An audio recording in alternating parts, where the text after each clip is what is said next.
I can watch all the games with thousands of slots and blackjack, with big screen TVs from the front to the back. Yes, the dining there is outstanding. Sideline Sports Bar is simply grand. We were voted, yes, once again, best casino of the Southland.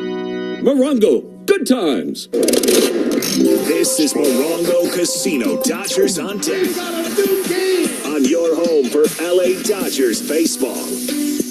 Morongo Casino Dodgers on deck continues on this Tuesday night as we lead you up to first pitch from Dodger Stadium. Dodgers and the Giants. Morongo Casino Resort and Spa, a grand slam for good times. Landon Knack, Jordan Hicks, the pitching matchup.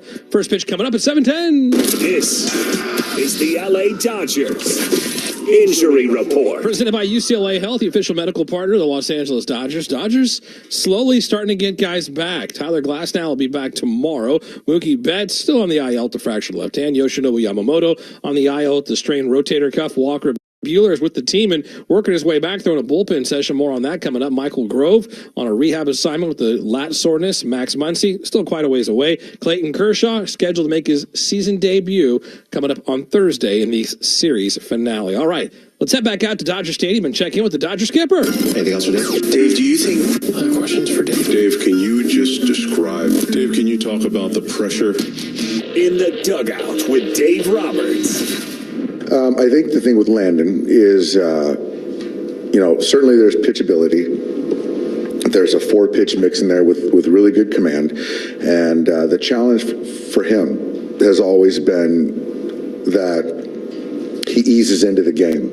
And you try to feel your way into it, save energy, whatever it is. And so what he's done so well this year is from pitch 1 to go out there aggressive and not hold anything back. And so, where he's at right now, I feel he's got a good base that he can hold his stuff into the 6th inning. And like I said yesterday, get through 22, 23, 24 hitters. How that plays out tonight, no one has any idea. But I do feel that, we've kind of put him in a position now that I think he can take that next step. Now it's up to him to go out there and perform. How valuable just have these young arms been as of late? And obviously we know that it's veterans coming back the next 2 games, but just for them to kind of hold their own and be have an impact, I guess, in the rotation. It's been great. It's been one of the big joys for me watching these young pitchers develop, learn on the fly, with a club like ours. And so it's been a lot of fun. And these guys are very mature. They watch, they use their eyes, they use their ears, they ask the right questions.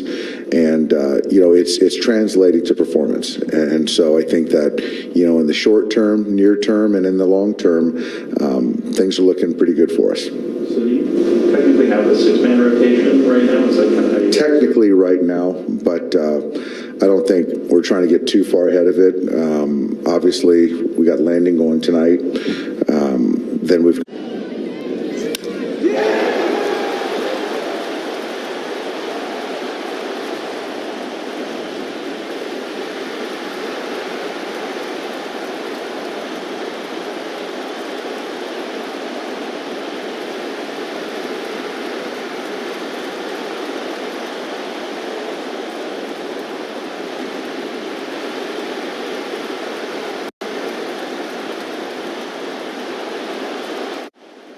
And here's another one I believe went off the scoreboard. If you miss in the middle of the plate with Max Muncy, he's good. Look at that level swing right there. And he's a hitter.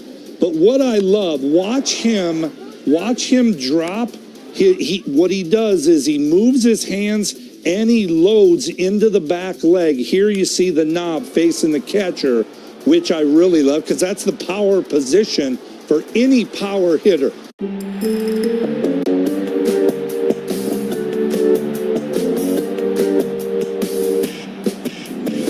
you find Pete Alonzo in this sea of Mets fans?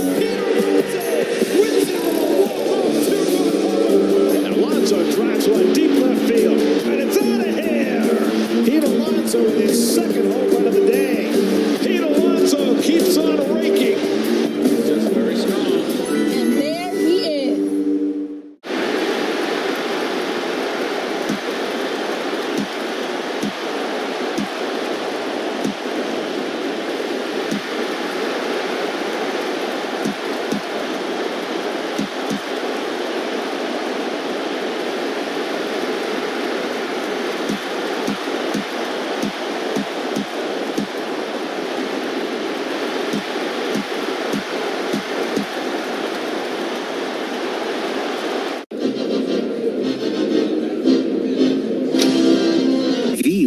turn. You think we should turn back?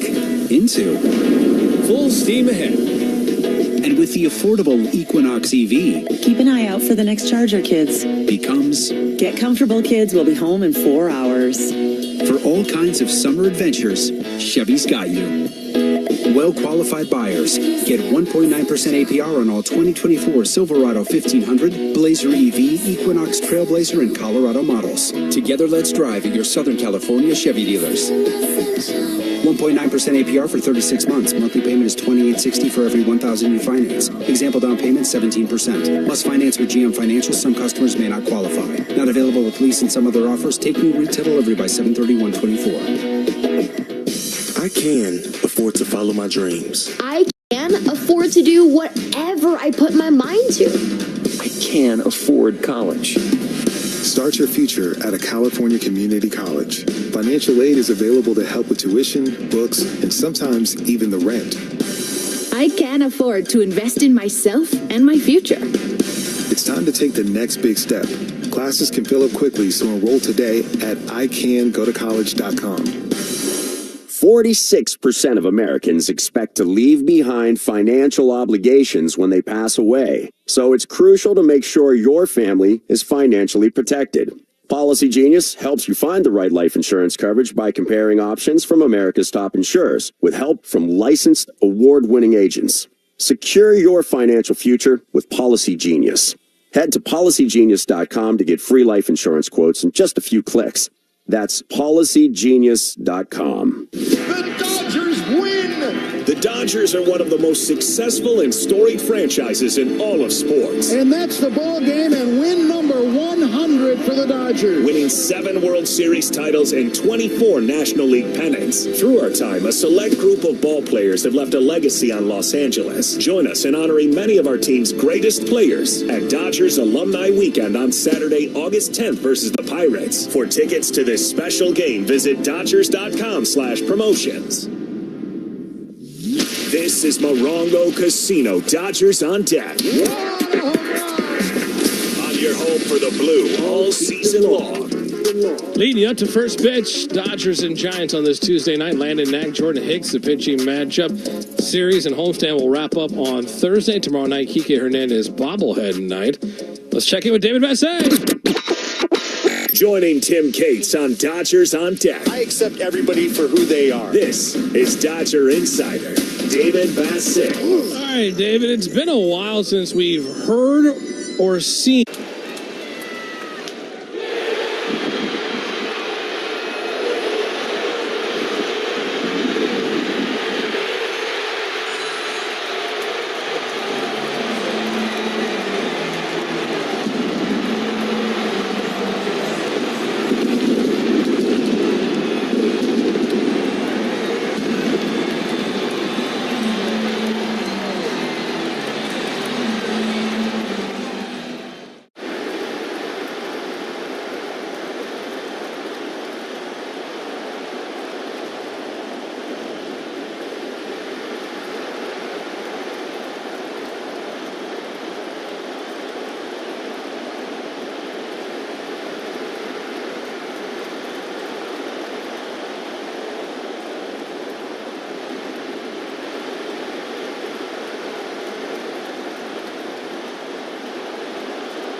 Ford F-150, gas, hybrid, or all-electric.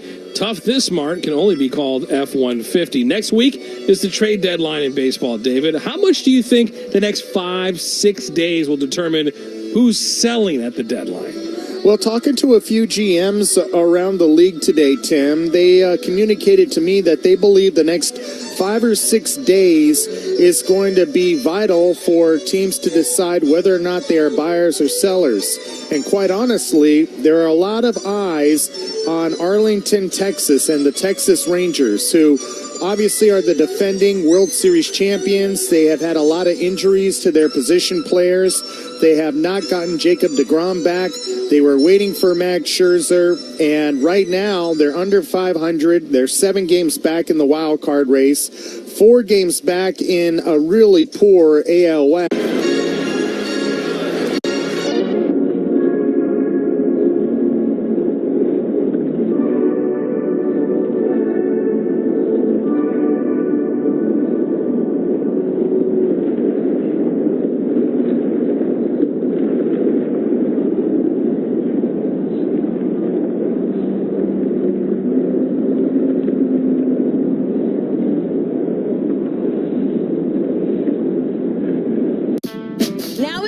for Who Can It Be? We're going to show you a childhood photo of a big leaguer. Can you guess who it is?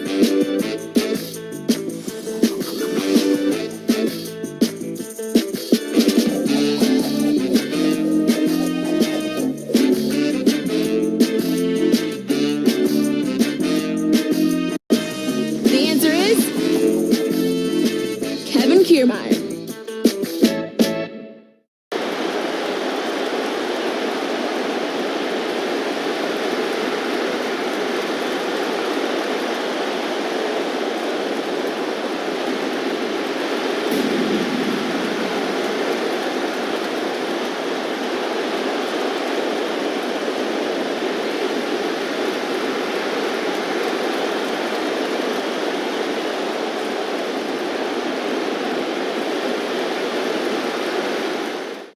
We do not mess up your name. We pride ourselves here on MLB Central. That's right. Right? That's on right. getting them right. We have a little game for you. Are you ready? Blow or Lau had his first big league hit against Nathan Eovaldi. Wow.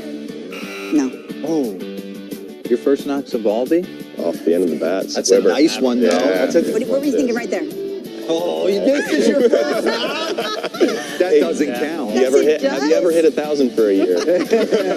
Service Titan wants to change the game for your home or commercial services company. Their all-in-one software was born in Southern California, but now serves fast-growing contractors nationwide in HVAC, plumbing, electrical, roofing, and more. Service Titan simplifies every job in your company, automates repetitive tasks, and makes winning easier. Listen to how Service Titan helped these real customers improve their contracting businesses. We got Service Titan as a CRM. It was our 5th CRM, and it was a game changer. I got to tell you. We've had more $1 million months on Service Titan than we have ever before. It changed the way that we went to market. Service Titan has really aided us to take us from a small business to an enterprise. Service Titan is software that grows with you, gives you access to the advanced technology you need to succeed, and powers victory at the exact moment you need it. Find out how by scheduling a demo today at servicetitan.com. That's servicetitan.com.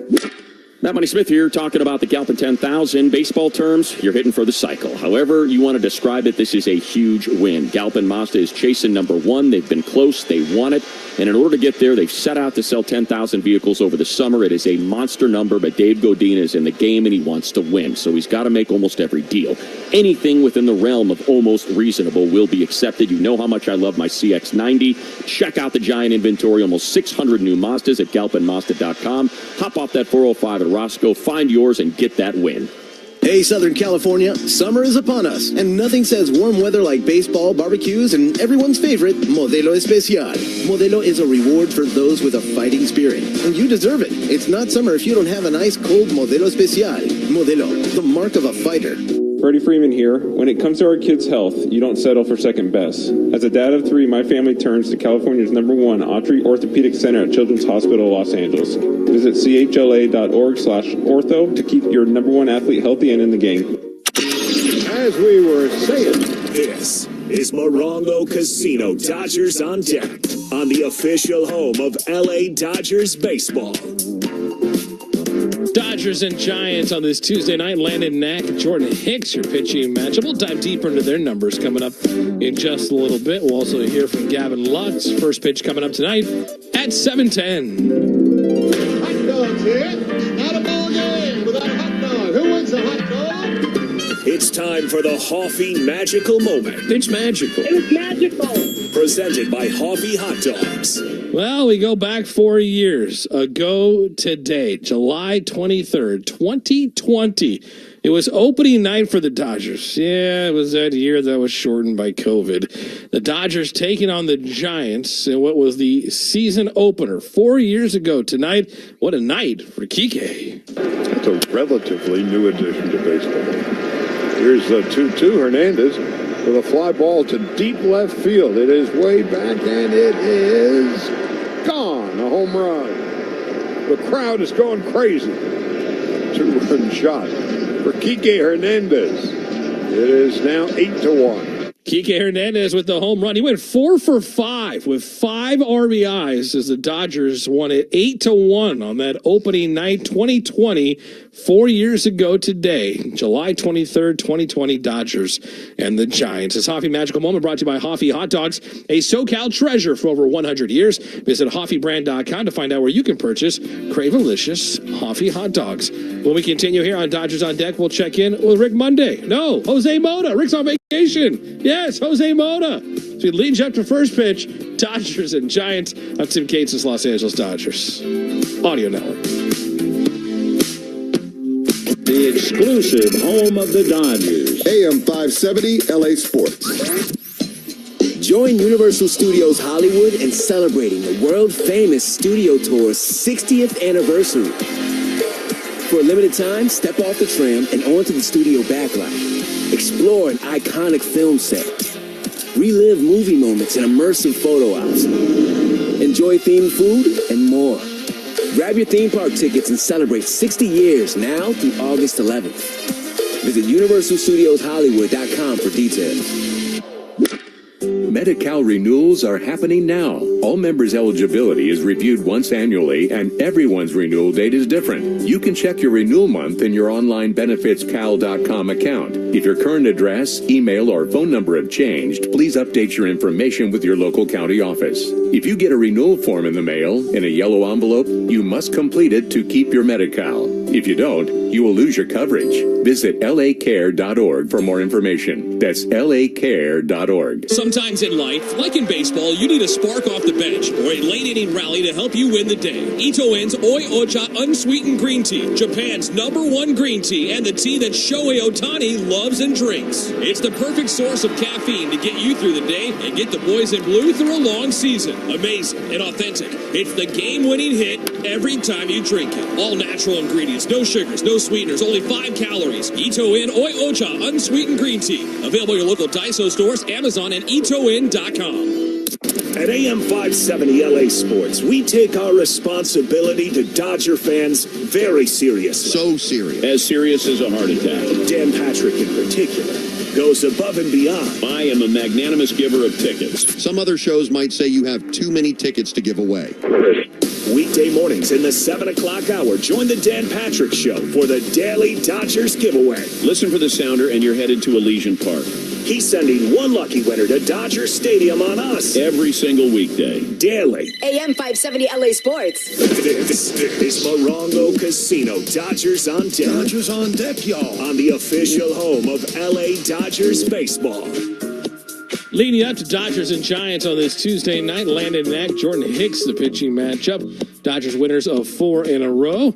Dodgers fans, start your future to California Community College. Financial aid's available. They can help you with the tuition, books, and sometimes even the rent. It's time to take that next big step. Classes can fill up quickly, so enroll today at icangotocollege.com. And now, joined by David Massey, here's LA Dodgers broadcaster and World Series champion Dodger, Rick Monday. Rick Monday will rejoin the Dodgers in Houston after the finale of this homestand on Thursday. Jose Mota alongside Steven Nelson tonight. And Jose, the Dodgers are looking to make it 5 in a row, and they might have a chance to make this a very long winning streak. I think it's great when you can go back there and say, well, they can base it all off how guys have started on the mound and how much the starters have contributed. You know, the main thing has been, Dave, strike 1 and then leading to strike 2. And the fact is that also when guys are falling behind, and I'm talking starters, they go back to finding a way that it's not necessarily a fastball to get back into counts. And I think it's a sign of maturity and a confidence, and also the information they're getting from Mike Pryor and McGinnis is about, hey, you're here because you can control more than one pitch. Remember that. Guys on fastballs will sit you, and they know very well. And to me, it's been very impressive on the way, at least they're getting into counts, getting back to evening counts, and also finishing off hitters. I've got a question for you. Last night, River Ryan had 2 or 3 strikeouts, yet he was throwing 97, 98. How does that add up when a pitcher's throwing that hard and only has that amount of strikeouts? I think it relates to the Bobby Miller syndrome. Same thing, too. Guys can see the ball out of your hand well. You don't have that little extra zip to get beyond barrels, either above or below. And then location, too. You're going to miss a lot of barrels when you set up a hitter, say, from the letters up to the shoulders. Now, that fastball at the letters, when you elevate it a little bit more, he says, there it is again. And just 2 or 3 inches, it's going to happen. But also sequencing and setting up a hitter. Remember, there's something called speeding up a bat, which is when you throw the off speed, right? And you got a guy that's saying, I have him. But you speed up his bat for a reason because you want to come back with a cheese, right? With a fastball. And all those things are learned through the process. Same thing with, I mentioned Bobby Miller, because people wonder, 99, how is he not missing bats? And it'll come with time. All right, the Dodger bullpen, we saw a peek into what Dave Roberts was thinking. Daniel Hudson comes into the 9th inning last night. Obviously, Evan Phillips is working through something, Jose. How difficult is it for a reliever that is counted on for big outs to be able to try to work through whatever pitching mechanics he's going through, yet be available to pitch in games? It's hard, Dave, and I'll tell you that you can plan it out all you want and say, hey, I'm going to get him high leverage situations. That's if the game calls for that. You don't know what the game's going to call for later when maybe you have a tight ball game in the 10th inning. You're like, he's my choice, and it is a high leverage situation. So you have to map it out in a way in which you also don't want to use him way too early to say, I just want to.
Bring up Kyle Schwarber. What are you talking about? For 46 years, the Ford F-Series has been the best-selling truck on the market. But it's not just because it's got brawn. It's got brains, too, and cutting-edge technology. Fully charged. Mobile generators, hybrid engines, even wireless charging. That's great, but I've got both. I'm the whole package. Humble, too. Head to your Southern California Ford dealers for great offers on a Ford F-150 truck. My name is Taylor. I'm a deck builder in the Pacific Northwest, and I recommend TimberTech. The low maintenance is a huge selling point. When you install it correctly, it's easily manageable, and it'll look great for years. Most people don't want to be out there on their hands and knees sanding and restaining. A wood deck just doesn't last very long. The composite definitely holds up. Clients pick out what color they want, and it's that color for the life of the board. They get to enjoy their beautiful deck for a lot longer. Find a local contractor or get free decking samples at TimberTech.com. It's your Dodger insider, David Vassay, checking in on your game day food strategy. thinking about chicken wings, carne asada, or a michelada, Chef Merito is for you. No matter what you're cooking up, Chef Merito Seasonings is the proud seasoning partner of your Dodgers and can help elevate your do-it-yourself menu. Check out ChefMarito.com for some recipe tips and info on how to switch up your meal. Enjoy cooking with Chef Merito, available online and at your local grocery store. Hit a home run with Chef Merito. I can live my dreams. I can rewrite my story. I can create a future I look forward to. When you enroll at a California community college, you open the door to unlimited possibilities. Whether you want to transfer to a four-year university or earn an associate degree, financial aid and hundreds of career programs are here to help make it all happen. I can do this. It's time to take control of your future. Classes can fill up quickly, so enroll today at icangotocollege.com. Sandy into his windup. Here's the pitch. Swung on and missed a perfect game. 7-time All-Star, 4-time World Series champion, 3-time Cy Young winner. Koufax was the pitcher for a whole generation. The legendary left-hander Sandy Koufax. On Wednesday, August 7th versus the Phillies, the Dodgers will celebrate one of baseball's greatest pitchers. Be one of the first 40,000 fans in attendance to receive your Sandy Koufax bobblehead presented by Spectrum. For tickets, visit Dodgers.com/promotions. This is Morongo Casino Dodgers on deck. On your home for LA Dodgers baseball. Dodgers and Giants on this Tuesday night. Landon Knack, Jordan Hicks, the pitching matchup. We'll dive deeper into the numbers coming up in just a little bit. It's game 2 of this 4-game series. Dodgers tomorrow expect to get Tyler Glasnow back on Kike Hernandez bobblehead night. And then Thursday, a day game out at the Ravine. It's the debut in 2024 of Clayton Kershaw as he is scheduled to come off the injured list. Dodgers fans, Dodgers baseball is presented by Children's Hospital LA. When you need the very best care for your child, go to Children's Hospital Los Angeles because they're ranked number 1, not just in Los Angeles, but in all of California for pediatric care. Find the right doctor at chla.org. David Vassay. And now, what will likely be Vassay fielding insults from a Dodger player. It's an engagement of endearment. This is High and Tight. All right, I'm here with the big sexy, Gavin Lux, who is feeling sexy these days at the plate. Thanks a lot for the time. Appreciate it. Always for you, Dave. Oh, yeah. It feels like sexy is another word for confident. You feel like the confidence is getting back and you're trusting what your legs can do for you? Yeah, I mean, for sure. I think just, kind of going over the course of the year and more at-bats you get, the kind of... Ryan McMahon back at the plate. This ball driven high and deep right center field. Take a good look. You won't see it for long. 1-0 Rockies. Ryan McMahon goes deep for the 22nd time. That looked like easy power. Oh, man. There ain't no doubt about that one. There is no doubt. It was just whether it get into the second deck. It's almost 110 miles an hour. 473 feet.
Sox, where he came back and fought our ass off to win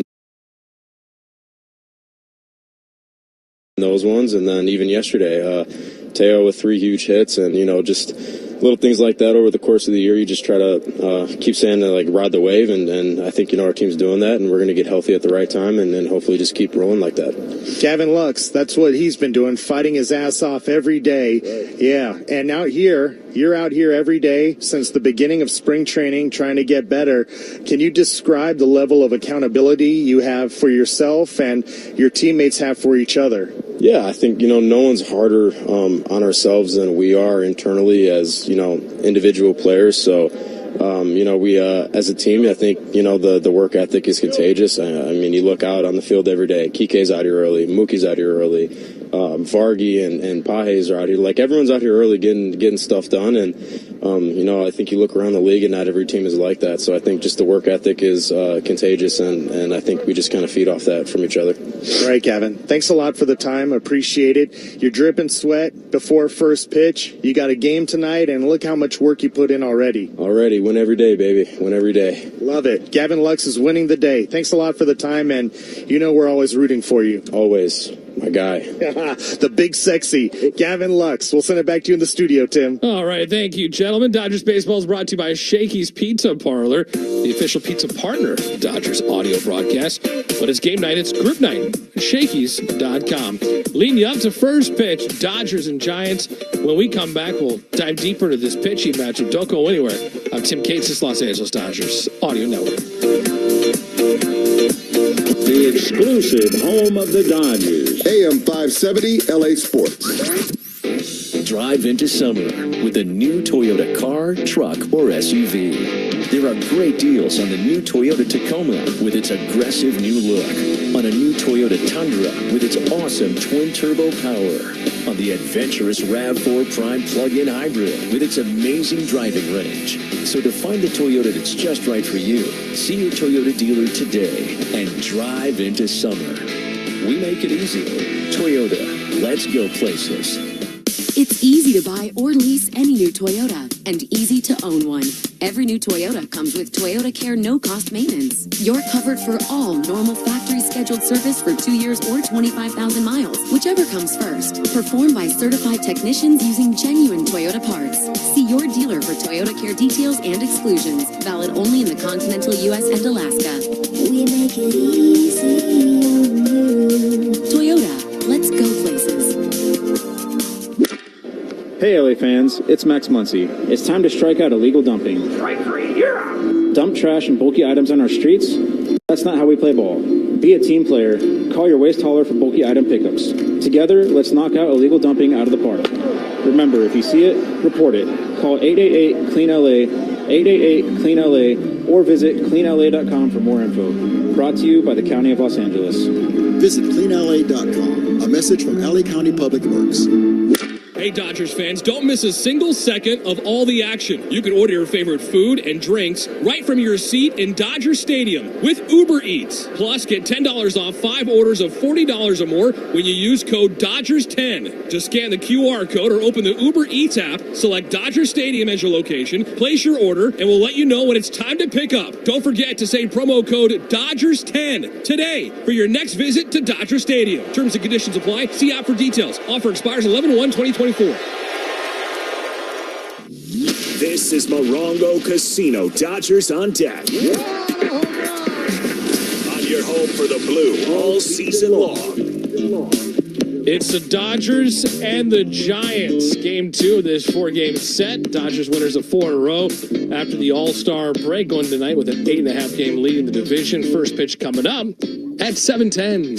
And now, before the Dodgers hit the diamond, we look at the pitching matchup. Presented by your Southern California Toyota dealers. Turn your trail-dominating off-roading dreams into a reality in the all-new 2024 Tacoma. See your Toyota dealer today. They make it easy. Jordan Hicks on the mound, 4-6 with a 3.79 ERA. 27-year-old right-hander in his 7th season now in the big leagues. His first with the Giants, came up with the Cardinals. Throws a sinker, a sweeper, and a split-finger fastball, making his 20th start of the season. He's now transitioned from a relief pitcher into a traditional starter this year. He's made 27 career starts in 7 years, 19 of which have come this year. Hicks has pitched 5+ innings or more in 14 of his 19 starts this year. Last time out before the All-Star break, 4 1/3 innings, 5 runs, 8 hits. That was in a loss to the Blue Jays. He's making his 10th career appearance, 3rd career start against the Dodgers tonight. He held the Dodgers to a 208 average over his career with 21 strikeouts. His first starts of the Dodgers this year came back on May 13th, where he allowed 2 earned runs on 7 hits over 5 innings of work. Landon Knack on the mound for the Dodgers. He's 1-2 with a 3.23 ERA, 27-year-old rookie right-hander, 2nd-round pick in 2020 out of East Tennessee State, making his 8th start, 9th appearance here at the big league level. He tossed 4 1/3 innings in his last outing against Philadelphia before the All-Star break, giving up 3 earned runs, 6 hits, and striking out 5 after entering the game as the bulk inning guy in the 2nd inning. He's facing the Giants for the 2nd time in his major league career. He last pitched against them on June 28th at Oracle Park. He took the loss after allowing just 1 earned run on 5 hits through 4 2/3 innings. He struck out a season-high 7 batters in that game on 76 pitches. So it's Landon Knack and Jordan Hicks, the pitching matchup. Dodgers-Giants were 15 minutes away from first pitch. Keys to the game with Stephen and Jose are next. I'm Tim Cases, Los Angeles Dodgers Audio Network. AM 570. LA's best sports talk. The real home of the Dodgers. Dodgers fans, are you ready to witness your LA champions in action? As the game approaches, remember that every battle counts, even off the field. Had an auto accident? Don't let the auto insurance companies play hardball with your compensation. Level the playing field with Jacobian Myers, the official law firm of the Los Angeles Dodgers. Having secured over $2 billion in rightful settlements, Jacobian Myers is here to claim victory for you. Trust Jacobian Myers to be your winning team. Contact Jacobian Myers now at 1-800-5-MILLION for a free consultation. Again, 1-800-5-MILLION, because everyone deserves justice. In the history of Dodger Stadium, there's been 18 total rainouts. Hi, I'm Dave Roberts. As manager of LA's favorite ball club, I know a little something about rainouts. And last year's rain was one for the books.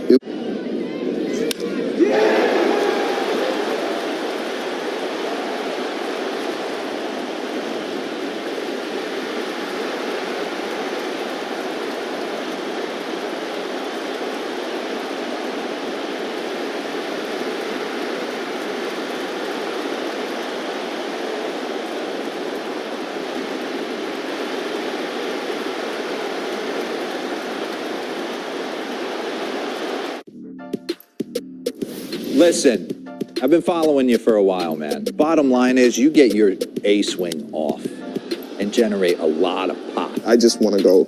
I'm getting this A to B. Oh, man. Straight to the ball, barrel. Hitting the ball is the hardest thing to do. I'm a person from 0-0. I'm looking for spin. I'm not going to lie. I'm going to look for spin, but I'm going to time up a fastball. 0-0. If you spin it, I'm swinging. Like, if you spin it in the middle, I'm going to destroy it.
Randy Arozarena. Ball has bitten him throughout this year. What are you looking forward to tonight out of the Dodgers right-hander? When that lineup turns around, second time, third time, I want him to show Dave Roberts and Mark Pryor that he still has stuff to get people out another time. So he has not pitched all that deeply. 94 pitches max. That was his second start in the big leagues. And the reason is he faced the Giants 3 starts ago. The outs were hard outs, and that's just an indication that your stuff is playing okay, and you've been fortunate, right? But he's got the stuff to, number one, throw 3 pitches for strikes. Number 2 is he's got enough fastball to make secondary pitches much better, but he's got to show once again that competition is good. Guess what? He's got to follow Gavin Stone, Justin Robleski, he's got to follow Paxton and River Ryan on what they've done the first 4 games out of the break, because perhaps he wants to be a part of that too. I'm glad you brought up the length. For Landon Knack, he's completed 5 innings in just 4 of his 8 appearances so far this year, but it does sound like Dave Roberts and the Dodgers are more comfortable giving him that leash to go a little deeper. They feel like his stuff can hold into the 6th inning. We'll see how the game plays out, of course, and we'll see what we get from Jordan Hicks. The Dodgers will face the converted reliever, longtime Cardinal Jordan Hicks. The Giants signed him and turned him into a starter, but this will be his last turn in the starting rotation for now, as they're going to push him back into the bullpen, probably be a piggyback, a bulk guy of sort the rest of the way. But this is a guy we've seen with some electricity in the back end against St. Louis. Now we'll see him as a starter for the Giants. Big sinker ball, so he's catching up with those innings. So right now, July has not been very good for him. 0-2, 7.7 ERA, and the Dodgers need to make him elevate the baseball. All right, so game 2 for the Dodgers and Giants coming up shortly. Dodgers trying to improve to 2-0 in this final series against their arch rivals from NorCal. All right, thank you, guys. Dodgers start the night 60-41, an 8-game lead now as the Padres have won. Padres playing on the East Coast. That game has gone final as they beat the Washington Nationals 4-0. So a half-game pickup by the Padres. Dodgers going into action tonight. An 8-game lead in the division over the Padres. 9 games up on the Diamondbacks. 12 games up on the Giants. And the Rockies, thanks for playing. 23 games back in the division. First pitch is next. Landon Knack on the mound. When we come back, enjoy the game. I'm Tim Cates. It's been Morongo Casino. Dodgers on deck on the Los Angeles Dodgers Audio Network. Now streaming LA Dodgers baseball. Now the 3-2. Curveball swung on and missed strike 3. Line drive 1-0. What a stab by Freddie Freeman at first. Deep to right center. Back it goes. It is off the top of the wall. Here comes Taylor around third, and the Dodgers win it. Line drive right field. The Dodgers walk it off. The Dodgers win it. The birthright of a legend. Back down, kiss the ring, show reverence. This has been Morongo Casino Dodgers on Deck.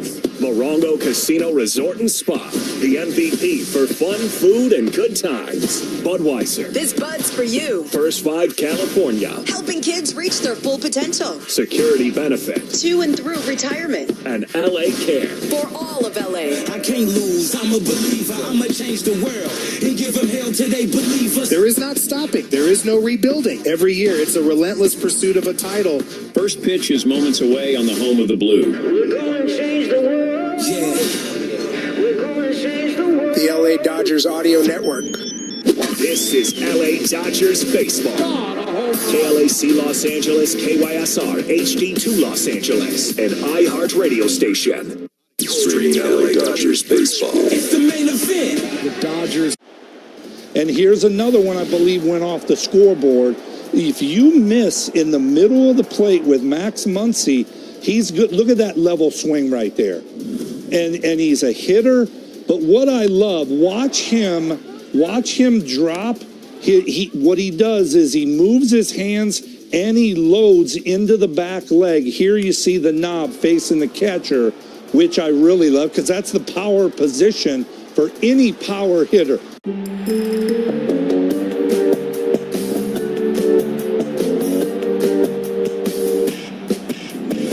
you find Pete Alonzo in this sea of Mets fans?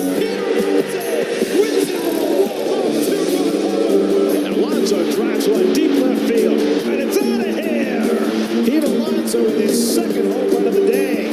Pete Alonzo keeps on raking. Just very strong. And there he is.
throw him a lot of breaking balls, but if you hang one, you've got a problem. And this one hung right in the middle of the plate.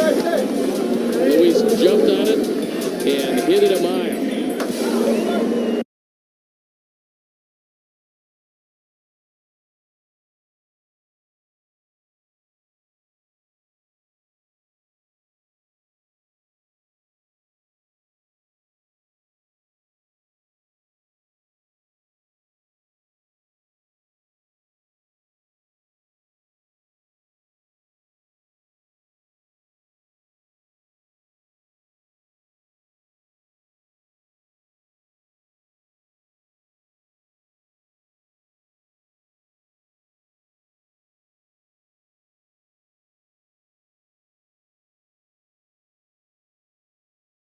Around the corner. And that means new bedtimes and, of course, school lunches. Superior Grocers' wide variety of fresh fruit and vegetables make it easy to give your child a healthy lunch that they will love. Superior Bakeries have delicious fresh bread that make those sandwiches pop. Throw in a cookie or a pan dulce for a nice treat. You always hit a home run at Superior Grocers. Download the Superior Grocer app for weekly ads and the latest in savings. Superior Grocers. Quality, variety, and value. Medi-Cal renewals are happening now. All members' eligibility is reviewed once annually, and everyone's renewal date is different. You can check your renewal month in your online benefitscal.com account. If your current address, email, or phone number have changed, please update your information with your local county office. If you get a renewal form in the mail in a yellow envelope, you must complete it to keep your Medi-Cal. If you don't, you will lose your coverage. Visit lacare.org for more information. That's lacare.org. 29. It's a winning number.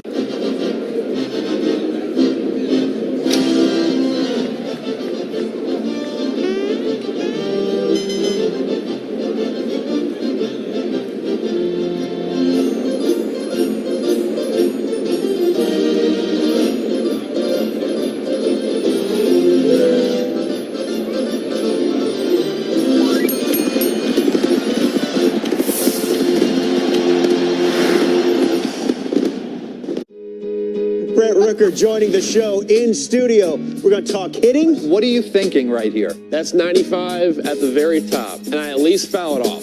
So I know I can cover it. If I make that same move and have that same mindset, I can cover the fastball at the top. And if I can cover that fastball at the top and at least foul it off with 2 strikes, then I know I'm on the rest of the pitches. And I know I've got time to adjust to it. Can we get a side view? One of the side views back up? And I think he's going to work here. I know he's definitely ready. Here he comes. He's ready, man.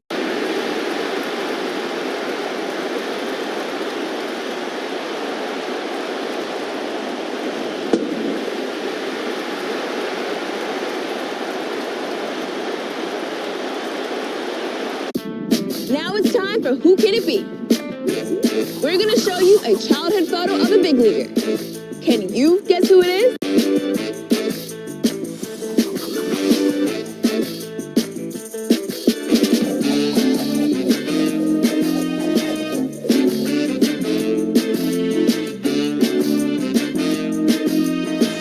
The answer is Christian Yelich.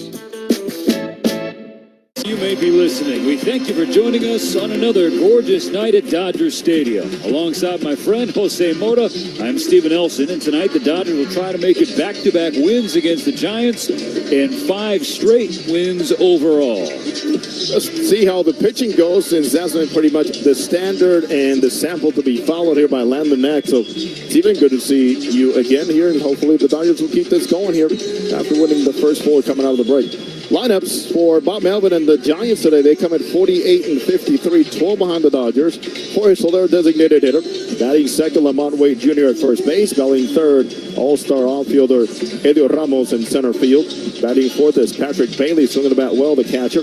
Batting fifth is Matt Chapman at third base. Batting sixth is Michael Conforto in left field. Seventh is Tyler Fitzgerald, shortstop. He's hit 4 consecutive home runs in 4 consecutive games, I should say. Batting eighth is Mike Yastrzemski in right field. Batting ninth is Tyro Estrada at second base. For the Dodgers, Shohei Ohtani, designated hitter. Batting second is Will Smith, the catcher. Batting third is Freddie Freeman at first base. Teoscar Hernandez smiles. He is all smiles with this production. He is in left field, batting fourth. Batting fifth is Gavin Lux at second base. Andy Páez will command center field in bat six. Batting seventh is Jason Hayward in right field. Kevin Biggio makes a start tonight at third base, and Kike Hernandez at shortstop will bat ninth. Landon Knack 1-2 mark with 3.23 ERA. The Johnson City, Tennessee native has faced the Giants, and hopefully he'll get through 5 here at least. And they'll be facing Jordan Hicks, as Stephen mentioned earlier today. He is now on the verge of joining that bullpen, but for sure the innings are piling up, Stephen, and there's no doubt that the Dodgers know exactly what they're dealing with a guy that's getting a little worn out right now. The Dodgers picked up their 60th win of the season. They entered play on Tuesday as one of 3 teams yet to lose out of the All-Star break. The other 2 being the Royals and Nationals. Washington lost to San Diego, and the Royals are trailing against the Diamondbacks. So hopefully the Dodgers can stiff arm those misfortunes on this Tuesday. Landon Knack rocks into his opening pitch and delivers a fastball inside. Ball 1 to Jorge Soler, and we are underway. First pitch at 7:10. 76 degrees here at Dodger Stadium. Soler with a mighty swing and a miss. Strike 1, leveling the count. Tonight's Time and Temp brought to you by Bank of America, the official bank of the Los Angeles Dodgers. Last night, Soler 0 for 3 with a walk. Knack misses with a breaking ball down and away, falling behind in the count. For Landon Knack, the right-hander, his 9th appearance and 8th start. His last 2 outings have not been great. 7 runs across 8 2/3 innings. Here's his 2-1 pitch to Soler. It's taken for strike 2. The last time we saw Knack on the bump was in Philadelphia out of the bullpen on the 11th of the month. 4 1/3, 3 runs on 6 hits, 5 Ks. Another breaking ball that he can't land. Misses in the left-handed batter's box away from the right-handed Soler. Now the count is full.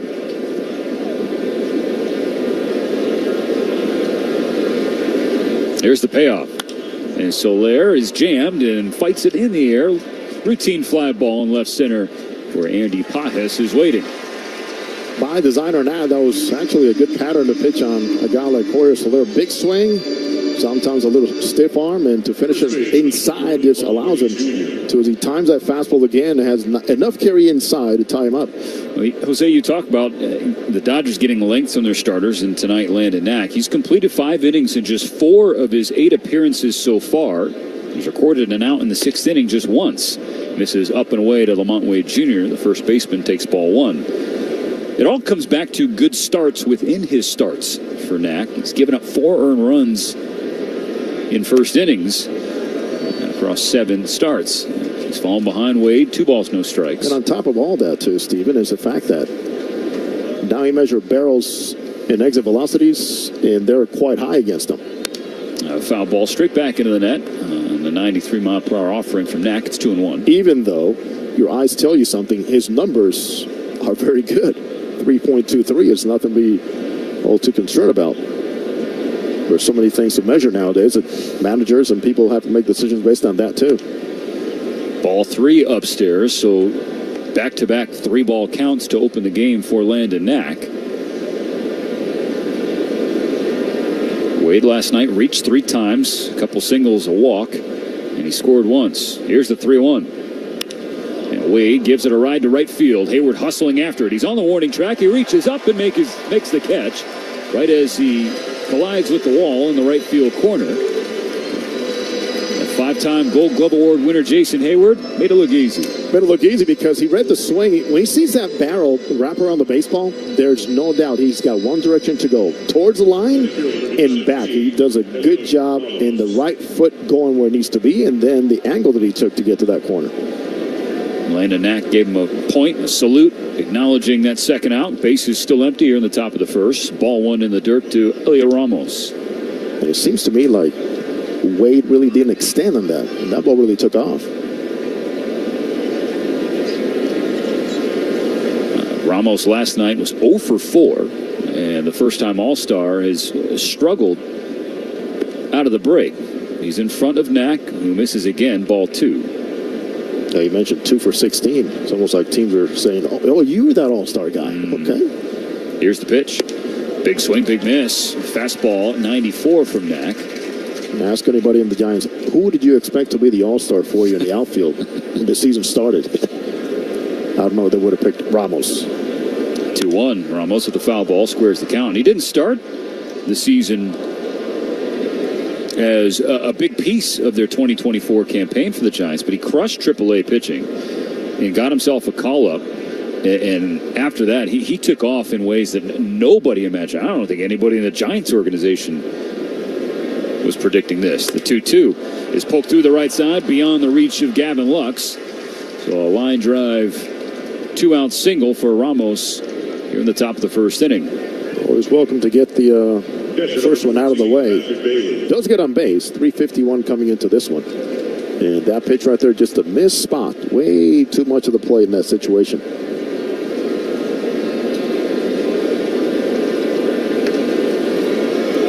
So Ramos gets on in front of Patrick Bailey.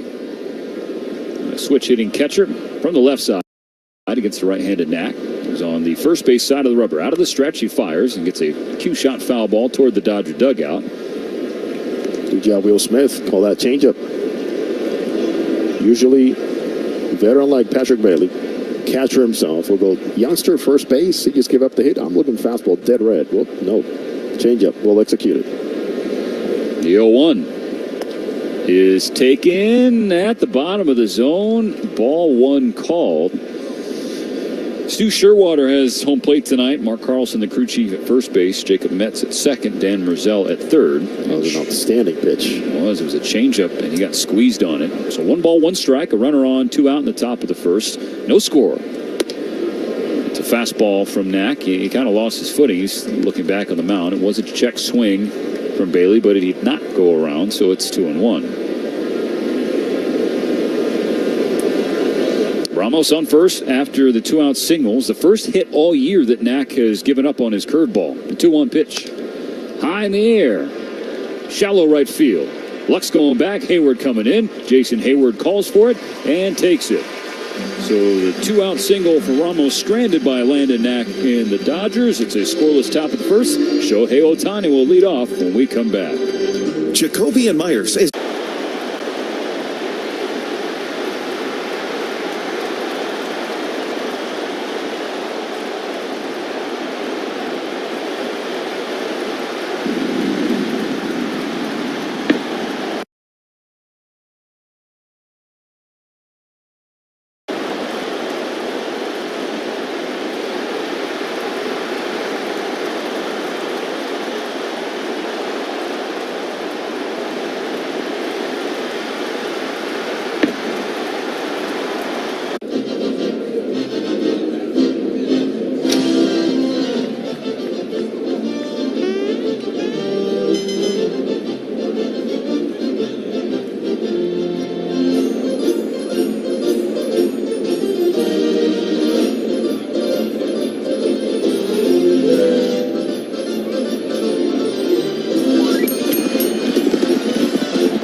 First on tap, no score so far here in game 204 for the Dodgers against the rival Giants. The final series of the 2024 season, if you can believe it or not, between these two historic franchises. Shohei Ohtani digs into the left-handed batter's box. They're facing the right-hander Jordan Hicks in his first season with the Giants. A longtime Cardinal reliever transitioned into a starting role his first year by the Bay. His first pitch to Ohtani.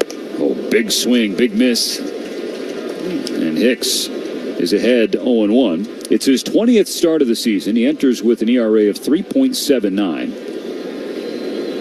But it's been rough sledding of late for Hicks. Versus 0-1.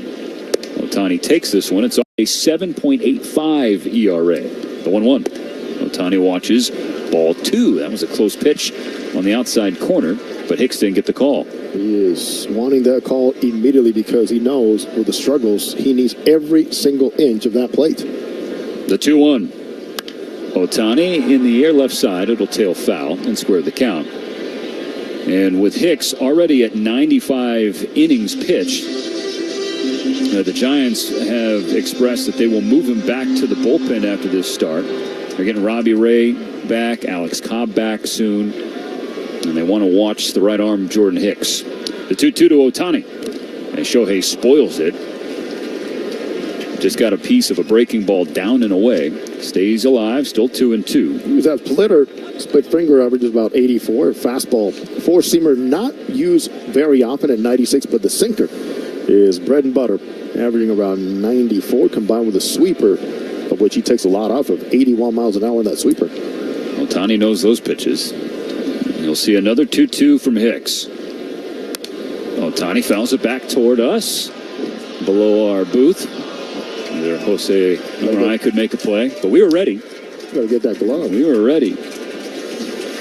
Ohtani last night 0 for 3 with a walk, struck out a couple times. They ended a 6-game hitting streak, but an on-base streak now at 7 games. Batting .296 in this 7-game stretch. 2 balls, 2 strikes, just underway. No score. Ohtani strikes out swinging. Dirty breaking ball from Hicks down and in. You get a strikeout of Ohtani. That's a setup pitch, all because he had Ohtani looking down the entire time. And he thrown something up. Ohtani probably doesn't swing, but he had him all looking in that lane down there in that level. And got him chasing with a different type of lateral move. Looked like that splitter from Hicks. Fernando sent my glove. Will Smith fouls back the first pitch he sees, strike 1. Will was 0 for 3 with a walk last night. That snapped a little 4-game hitting streak of his own. But the top 3, it was just the 3rd time all year they got no hits from 1 through 3 in their order. That's in the air foul on the right side, nothing in 2. Over 162. Oh, there's so many things that are going to show up. So many things are going to show up. Trends that sometimes we love. Others that we go, how did that happen? But trust me, you play for 100 games, 162 a week, maybe it doesn't show. In a long season, absolutely yes. The 0-2 pitch. It's off the plate outside. 1 ball, 2 strikes on Smith. Dodger all-star catcher, back-to-back years, batting .268. OPS of .823. Base is empty, 1 down, bottom of the first, still no score. Here's the pitch. And Smith slashes it foul in the air on the right side. He'll get into the upper deck. Crowd still filing into Dodger Stadium. It's Women's Night here at Blue Heaven on Earth, and what an evening it is. Again, temperatures a tick below 80 degrees. Some clouds, some light breeze. It's just an LA summer night. The 1-2. Good eye from Will Smith. 2 balls, 2 strikes. Beautiful presence by the women here representing the organization, the pregame ceremonies and festivities and the music. So very, very special night here, Women's Night at Dodger Stadium. 1-2-2. Smith watches strike 3 get called on him. A breaking ball that was 6 inches off the plate. And Will Smith is telling Stu Sherwater that is outside. He'll walk back to the dugout upset. You walk back quietly and know that that pitch, you want it for your pitcher. You gotta be very careful with the catcher. It's how much you complain. Make your point, get out, but no, hey, if you can expand this way, let me also maybe even call it myself. Now Freddie Freeman steps in with his .290 batting average. First pitch from Hicks, called strike 1 on the outside corner. Maybe just got a piece. Back-to-back strikeouts for Hicks of Ohtani and Smith. That got Smith on the back foot. It was a sweeper from Hicks. And Freddie will trot down to first base, the first base runner for the Dodgers, here with 2 down. Already the 9th hitter that reaches base, hit by a pitch by Jordan Hicks. So most of them are because of that sweeper. That brings us to last night's hero, named Hernandez. Teoscar Hernandez, 3 for 4 with a home run, 3 RBIs, 3 runs scored. He went 3 for 4. The rest of the team, 3 for 25. Watches his sweeper way outside in the left-handed batter's box. Good work by Bailey to keep that in front of him and hold Freddie on first base. Teo is 7 for 17 out of the All-Star break. So how'd that home run derby impact his swing, Jose Mota? Make every swing count. That's what we go to. It's like, I had to make every swing count. I'm doing the same thing here. The 1-0. He takes, it is right at the knees. Strike one, leveling the count. And Teo said it helped his swing, helped create some natural loft. Not trying to lift, but it's just got him in good positions to hit. He's got a 16-game on-base streak going. He takes another pitch, and this one is off the plate, ball 2. Advantage Hernandez. Yeah, the loft is great, but those line drives up the middle are better. Freeman on first, 2 out, bottom 1. Scoreless here in game 2. The 2-1 pitch. And that skips to the backstop, and now Freddie Freeman's in scoring position. A 3-ball count to Teoscar Hernandez. Shocked that Bailey, who was so good behind the plate, did not have a chance or have an effort to block this ball. One knee on the ground, that right knee just limits your mobility. So now Teoscar Hernandez. He's 7 for his last 8 with runners in scoring position. The 3-1 pitch. It's downstairs in ball 4. So Teoscar Hernandez keeps the line moving for the reigning National League Player of the Week, Gavin Lux. Second baseman, number 9. It's another aspect of maturation and understanding his role, too. Steven is, yes, I'm hot. I'm getting the RBIs, the base hits, but I'm going to force him into the zone. Take your walks. Wait for your pitch. Walking is hitting. See if Gavin's aggressive here early in the count. The pitch. He takes. It is at the bottom of the zone, called strike 1. Lux 0 for 3 with a couple of Ks last night, getting a rare start against left-hander Blake Snell with Miguel Rojas down with an injury. 2-1, 2 out in the first. Here's the pitch. That's inside, forces Lux to jump back in the left-handed batter's box to avoid ball 1. That is one spot the opposing pitchers have really exploited on Gavin Lux this season. Fastball's in. Gavin's batting average now 222. OPS above 600 after a strong series against the Red Sox. Hicks 1-1. Lux swings through, strike 2.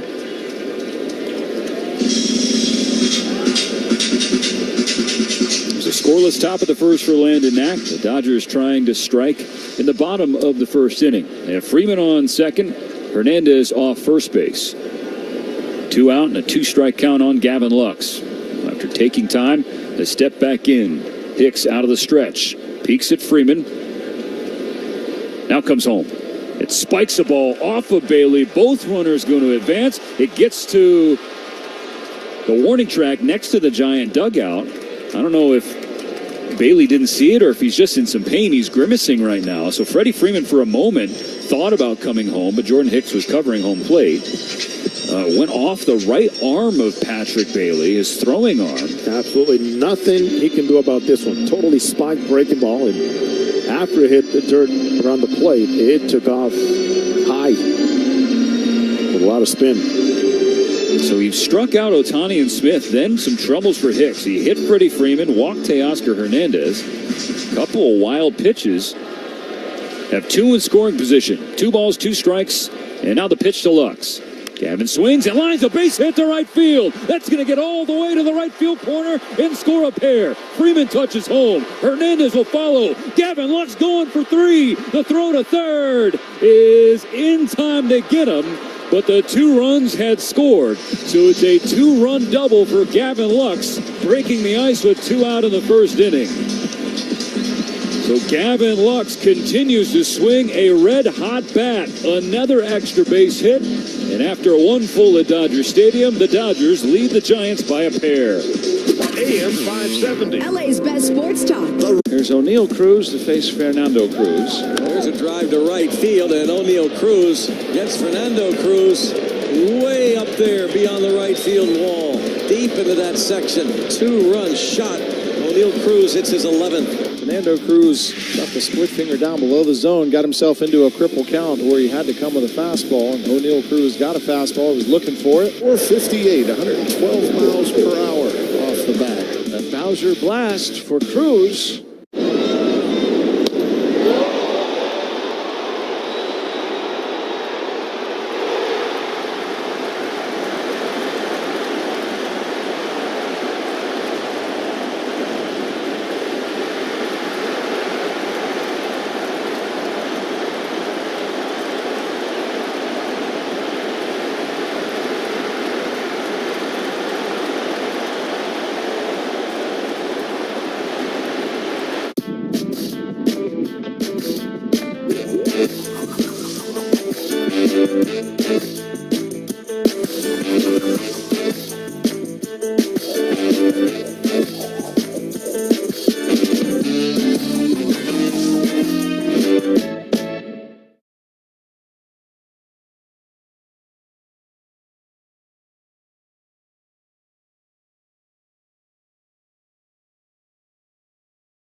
At Roscoe, be sure to ask for General Manager Mike Schwartz or General Sales Manager Paul Olbrich. On its way, and this one is gone. The LA Dodgers are back. Back to the field for more LA Dodgers baseball. And now we return to the Galvin Motors broadcast booth. Landon Knack begins the top of the second with a 2-0 lead against the Giants. This inning brought to you by Budweiser. This Bud's for you. His first pitch to Matt Chapman is taken for strike one. A fastball right in the heart of the plate. The Dodgers getting a 2-out, 2-run double from Gavin Lux, who's thrown out trying to stretch it into 3. The 0-1 from Knack misses outside. 1 ball, 1 strike. Now, Jose Mota, some listeners may be saying, well, the saying is, you don't make the last out at third base. But in that scenario, I don't mind that at all. Big swing, big miss. Chapman falls behind. 1 ball, 2 strikes. Reason number one is where the right fielder is situated. He was pretty much in the channel over there in that alley, right center field. Gavin Lux hits the ball. He knows that Kierman right field is a little tricky, and it took 2 perfect throws. This early in the game, I don't mind that at all. The 1-2 pitch.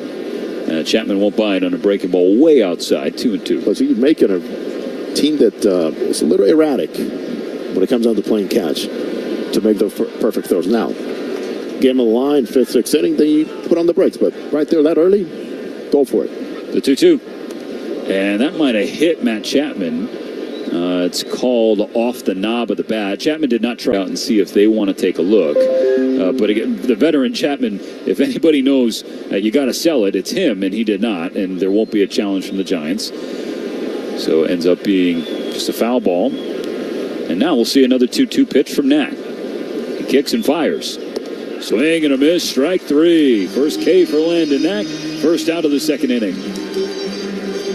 Well done. Sometimes that change of pace is not so much about location, but just a separation of one velocity after the other. And for Landon Knack, that fastball averages about 93, the slider about 85, the changeup 84, and then the curveball 79. And so far, he's been around the zone with pretty much every single one of those pitches.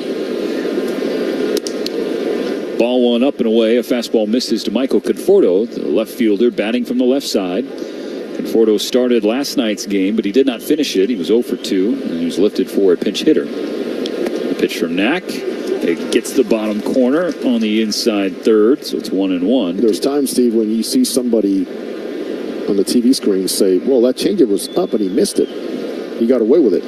Well, yes, but sometimes you're setting that pitch up by throwing on the same plane, same level, and same tunnel. Knack just and then separation comes by you training the hitter's eyes to look there and then taking something off of it.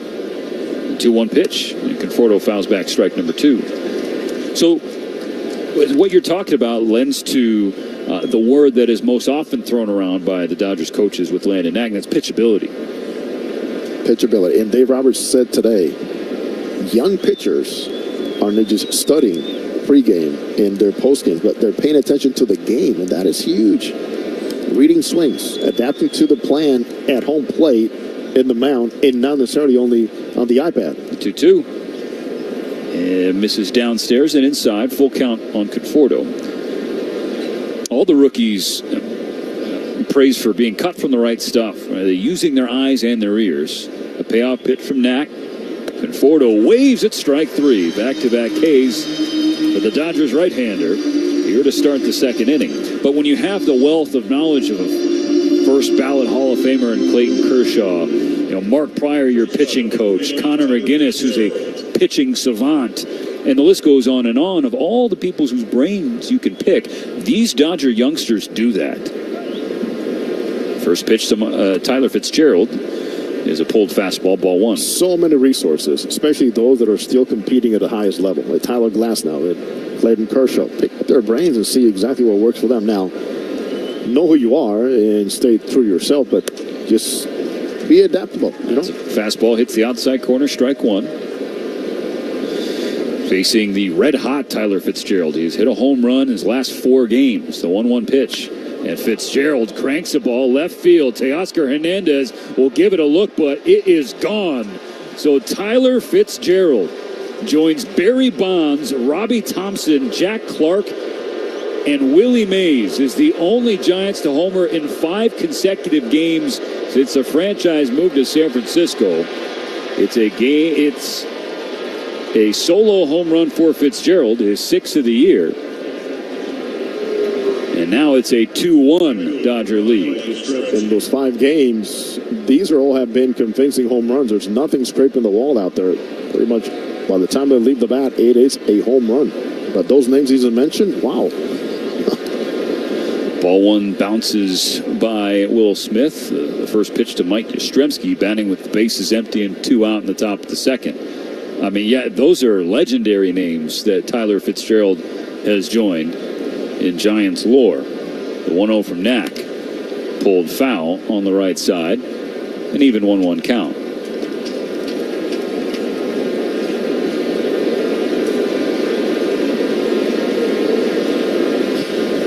Fitzgerald exiting stage left, right next to the Dodger bullpen. San Francisco on the board. The Dodgers lead cut in half. Knack misses again to Yastrzemski. 2 balls and a strike.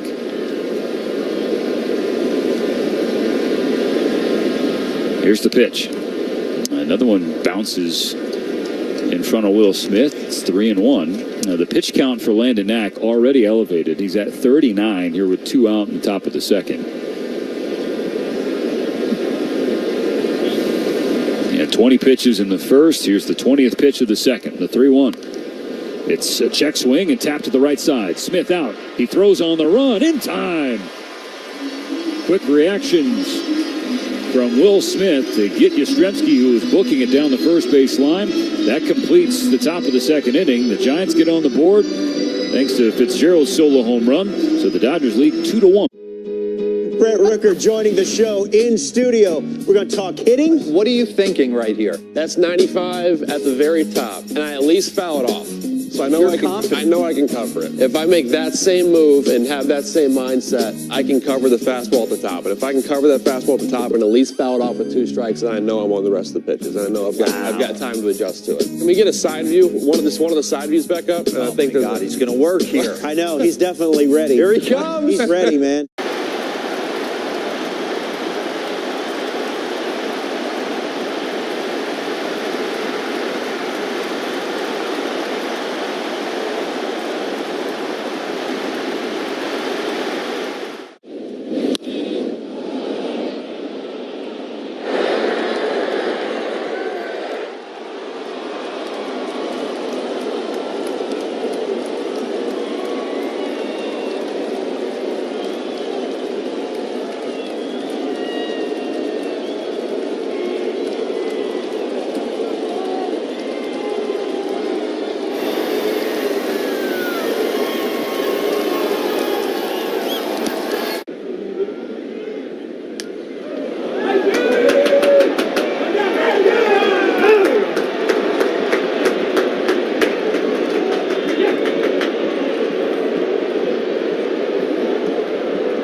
All season long right here. The home of the Dodgers.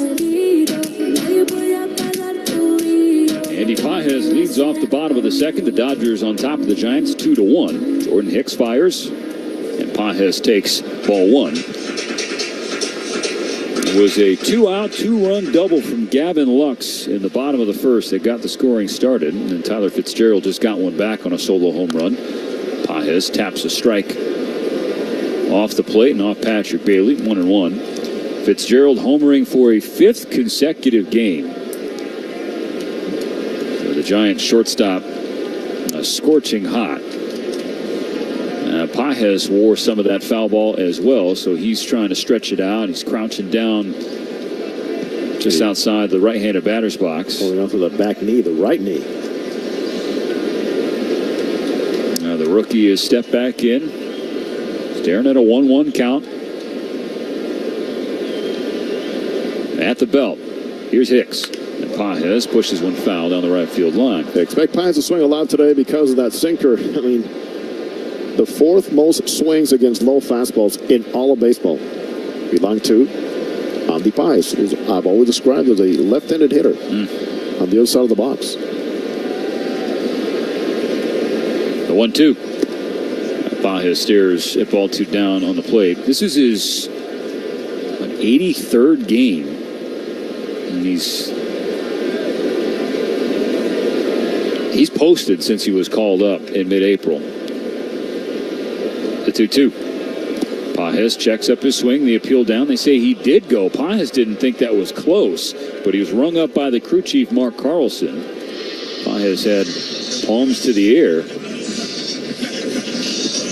The check swing, one of the grayest rules in sports. Hey, low pitch, he's going to chase, and there it was.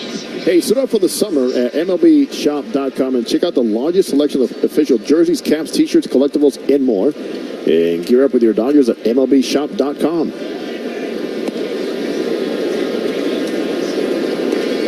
Ball one inside to Jason Hayward. And the start in right field tonight. It's a pinch hitter yesterday, went 0 for 1 for Vargas. He's at front 2-0. Came off the injured list on Sunday, hit a home run. That's the second instance of that this year. Hayward in his first game off the injured list hitting a homer. Did it back in May against Cincinnati. The 2-0. And that is inside. Called ball 3. Just miss inside. Danger zone. I'll give him a green light right here. 3-0.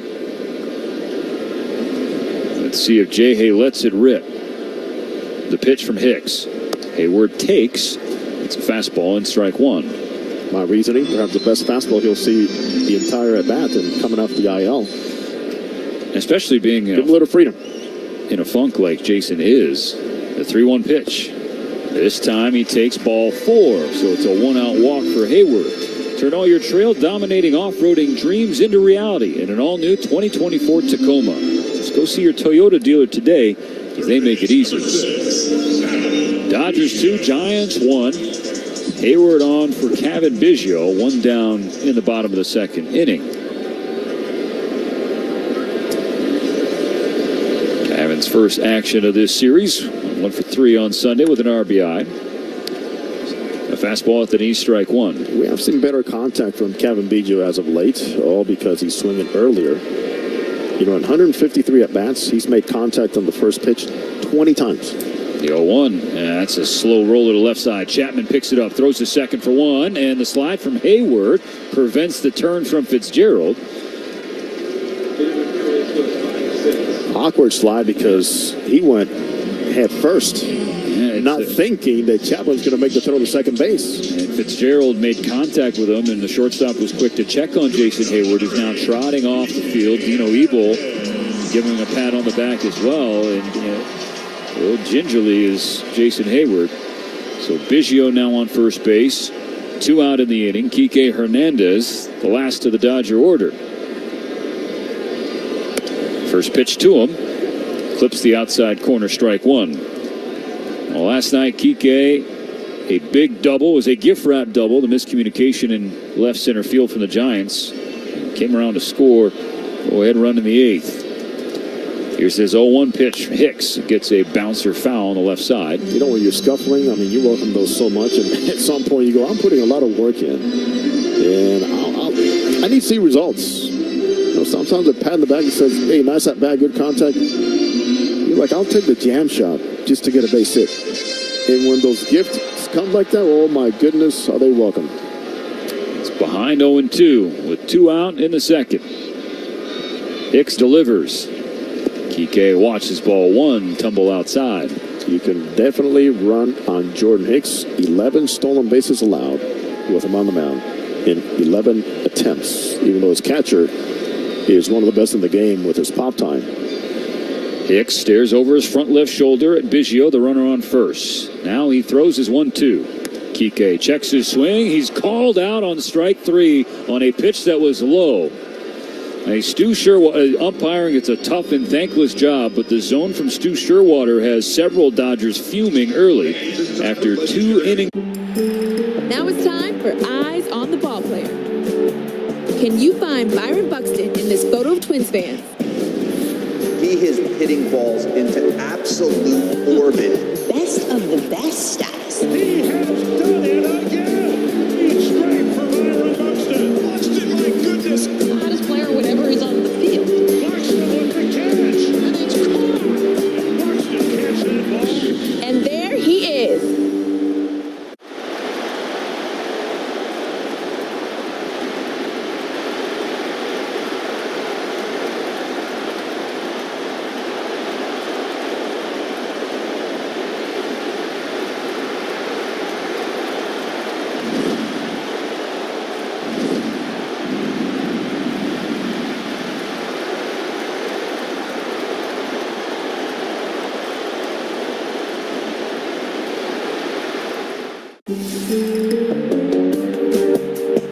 Now it's time for Eyes on the Ball Player. Can you find Aaron Judge in this sea of Yankee fans? That one is drill. A Judgian blast. That is absolutely crushed. Judge has done it again. Santa Maria. And it is going to be caught off by Judge. How about that? So much fun to watch. And there he is.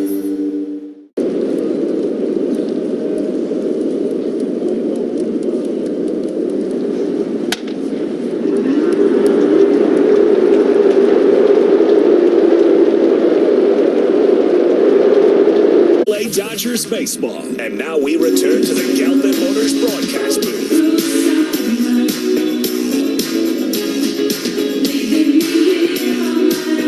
Top of the third about to begin at Dodger Stadium. The Dodgers leading the Giants 2-1. Landon Knack rocks into his delivery and delivers strike 1 to Thairo Estrada.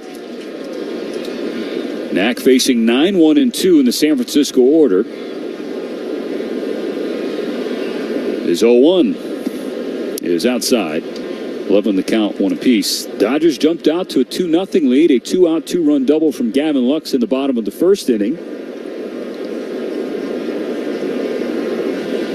Knack's pitch is rolled to third. It goes off the glove of Biggio. He recovers and throws, but it's not going to be in time to get Estrada. So it's an E5 allowing Estrada to reach. And so Biggio looked like he was a little in between how he wanted to read that hop. Yes, and sometimes that misread or just indecision on which step to take. I mean, it's all about your feet, right? Set up your feet to throw. Your feet can also get you off track because you don't know exactly where the ball is and gets your eyes off track too. Lineup turns over. Jorge Soler sees ball 1 in the dirt. And here's a youngster on the mound that needs every single help. Plays made. He comes into this inning with 40 pitches already. He's now out of the stretch. Leans back. Estrada behind him on first. The pitch. At the top of the zone, and that's called ball 2. So Stu Sherwater's struggles continue behind home plate tonight. Yeah, it's been erratic. There's no doubt. As a hitter, be aware, especially 2 strikes. You have to be on protect mode more than any other time. Dangerous hitter with the 2-0 count. The pitch to Soler, who swings and fouls strike 1 off the mask of Will Smith. It's a 2-1 count. Soler flew out to center field, leading off the game. A handful of new Giants here in 2024. Knack has the pitch. This 2-1 is up and in, ball 3. Seen a few too many 3-ball counts for Landon Knack tonight. It's always concerning because that's also helping the hitter bear down a little bit more and centering you. Knack always intent, focusing on his breathing. Exhales before the 3-1. And Soler with a mighty rip at 93. Fouls back a second strike, and now the count is full. It's a good job. Elevated just enough to not be on the barrel area of Jorge Soler in that powerful swing. He tied him up last time with a fastball that he missed with a fly ball left field. I just don't want to miss there again. Runner on, nobody out, top of the third. The payoff to Soler. And Soler is down swinging a beautiful curveball from Landon Knack. Gets his third strikeout of the game. Oh, Steven, we're talking off air about conviction on a pitch and making sure you finish off a pitch. Great job finishing a pitch with a lot of purpose. And so now Landon Knack a ground ball away from getting out of this third inning. Dodgers still ahead 2-1. Alone damaged the solo home run from Tyler Fitzgerald. Lamont Wade Jr. watches a fastball, or excuse me, a changeup upstairs from Knack. 1-0.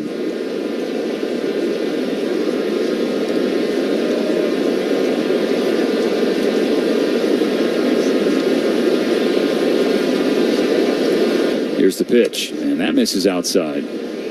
So Knack just 3 for 11 in first pitch strikes tonight, Jose, if I'm counting correctly. Yeah, he's been scuffling, just repeating pitches. Mechanics sometimes a little erratic too, not as linear. Here's the 2-0. And that one looked like it might have got the inside corner, but it's called ball 3. There's been pitches called below that pitch for a strike. Yeah, didn't get the benefit on that changeup. Now the 3-0 coming to Lamont Wade. It's a 4-pitch walk. So first and second, only one out for San Francisco in the third inning. Heliot Ramos. So Estrada reached on the air by Biggio, and now Wade joins him on the base pass. On for the All-Star, Heliot Ramos. Not truly a ground ball pitcher. About 32% of balls hit on the ground, but if there's a time to get something weak on the ground, it's right now. Facing the man who picked up the Giants' first hit of the game, a 2-out single. Ramos pulls one foul down the third base line.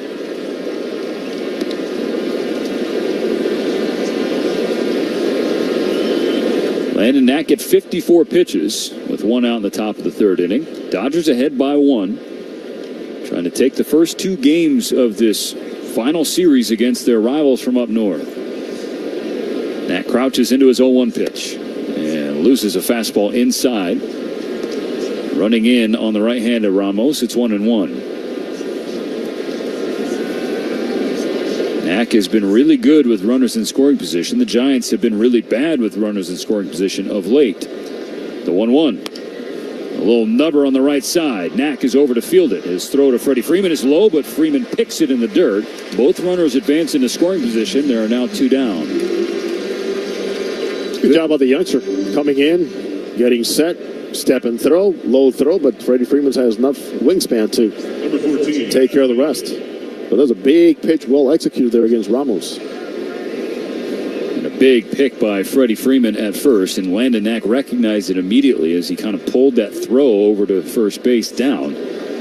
Will Smith will come out to the mound and have a chat with Landon Knack, just the 2 of them. And the battery mates trying to get on the same page before they welcome Patrick Bailey to the plate. Giants have the tying run on third, the go-ahead run on second with 2 gone in the third inning. You know those times with a youngster when you're playing catch with your big brother or with your dad? You're like, I really don't want to make a mistake. All of a sudden it's like, guide it. Oh, guide it. And like, oh, okay. Thank you. That's what it was like. You know exactly what you did wrong, which is your arm action. It is a tough angle and a nerve-wracking play, to be sure. A little dribbler on the right side of the infield. A lot of pieces moving around you. The first pitch to Bailey. Bounce Bounces way in front of home plate. Bounces off the chest protector of Smith. Ball 1. These are the situations where Dave Roberts has his eyes just anchored, laser focus on a young pitcher and how he handles it. Second and third, 2 down. The 1-0 pitch is taken for a strike. You always want to hear a manager say he just doesn't give in. That's how you want to be described in situations like this. Don't give in. 1-1 on the way. Big swing, big miss. 95 from Knack, right by the swinging barrel of Bailey. Don't give in. Cotton candy skies beyond left field as Knack fires the 1-2. It's down and inside. Good block by Will Smith. Runners stay where they're at. Second and third. Is that with the purpose of slowing down the bat and finishing off here with a fastball? Knack about to throw his 61st pitch of the game. Comes on a 2-2 count. Upstairs, ball 3. That'll fill things up. First base open. Matt Chapman, the Giant, on deck. Dodgers trying to hang on to this 2-1 lead early. Here's the payoff. In the air to center field. Andy Pajes signals he has it, and he does. So 2 stranded by Landon Knack, preserving the 2-1 lead here in the middle of the third. The exclusive home of the Dodgers. AM 570 LA Sports.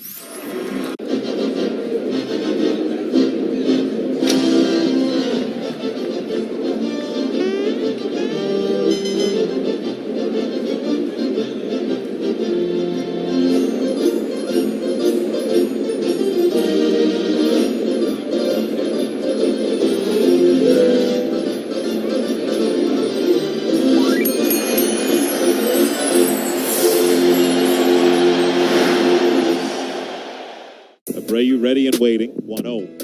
And that is hammered deep to left field. Kiss it goodbye. Second home run of the day for Jose Abreu. This one's a 2-run shot. He's driven in 5. Astros lead is 9-1. Boy, second time Abreu's gone to the second deck in left field. The pull power for Jose is real in Minneapolis. What a display. And that'll send more fans up the aisles and toward the exits.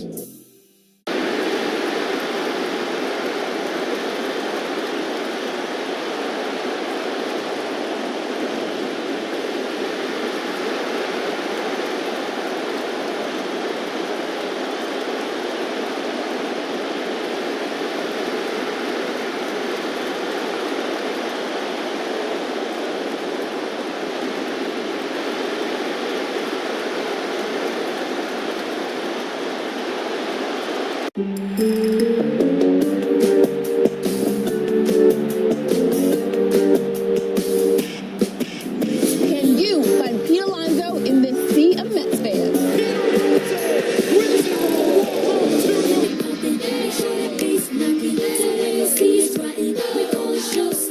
Welcome you back to Dodger Stadium. Still a 2-1 lead for the Dodgers. Shohei Ohtani leading off.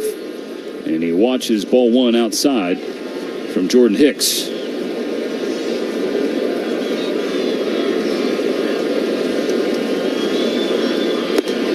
Swing and a miss. 93 up and in. That is, if you're going to go with the hard stuff against Ohtani, you want it on that up and in corner, and that was perfectly located by Hicks. 1 ball, 1 strike to the Dodger leadoff man.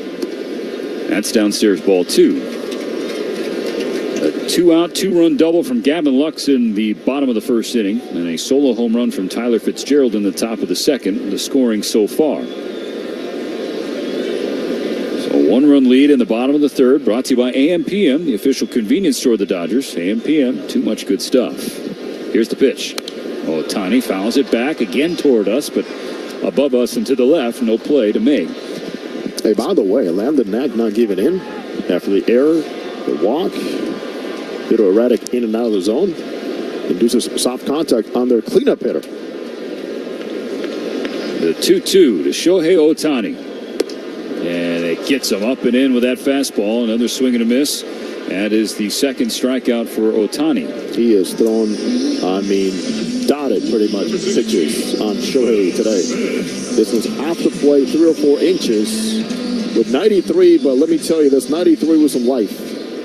Popping that glove. He's got 5 strikeouts now, and what is expected to be his final start before transitioning back to the bullpen to preserve his right arm. Gives Will Smith the first pitch strike. And Hicks, a longtime Cardinals reliever, signed a 4-year, $44 million deal with the Giants in the offseason. He did start 8 times in 2022. The 0-1 to Smith. That is downstairs. Just missed, apparently, 1-1. If you go back at his history, anytime we talked Jordan Hicks as a Cardinal was what? All the triple digits. Yeah. Pumping the radar gun and so forth. The 1-1 pitch. Smith watches upstairs, ball 2. It's been different this year. He has yet to throw a triple-digit pitch in 2024. He's gotten close, 99.5. But his first year trying to stretch out as a starter. Let's remember the injury. 2-1. It gets the bottom of the zone. Will Smith can't believe the call. It did look like it landed in the zone. It's now 2-2.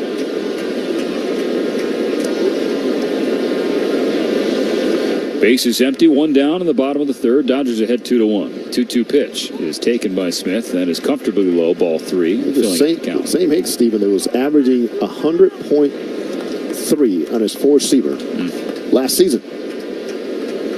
Average as a reliever. Wow. 3 balls, 2 strikes on Smith. The delivery from Hicks. And Smith sends one high in the air, shallow center.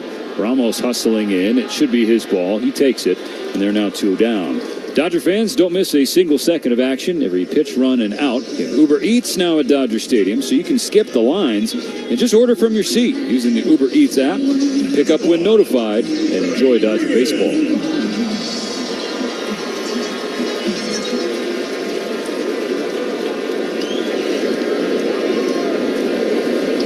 Freddie Freeman digs in with 2 out in the third.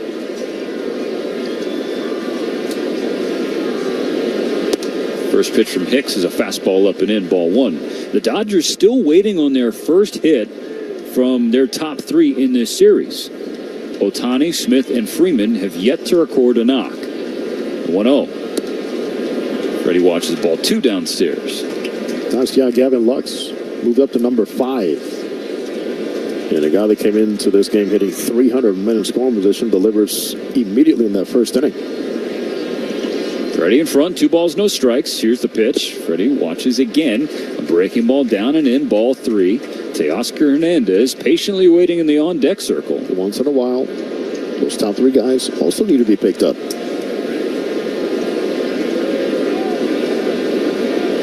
3-0. Does Freddie have a green light?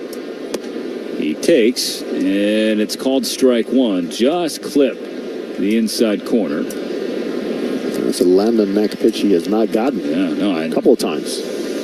Now the 3-1. Freddie slashes a foul, and suddenly the count is full.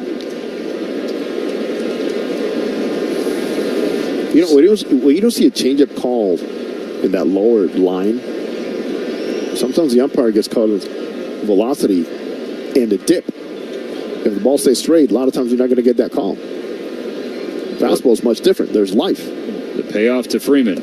Inside, ball 4. So a 2-out base runner here in the bottom of the third inning for Teoscar Hernandez. Pause 10 seconds for station identification on the Dodgers Audio Network.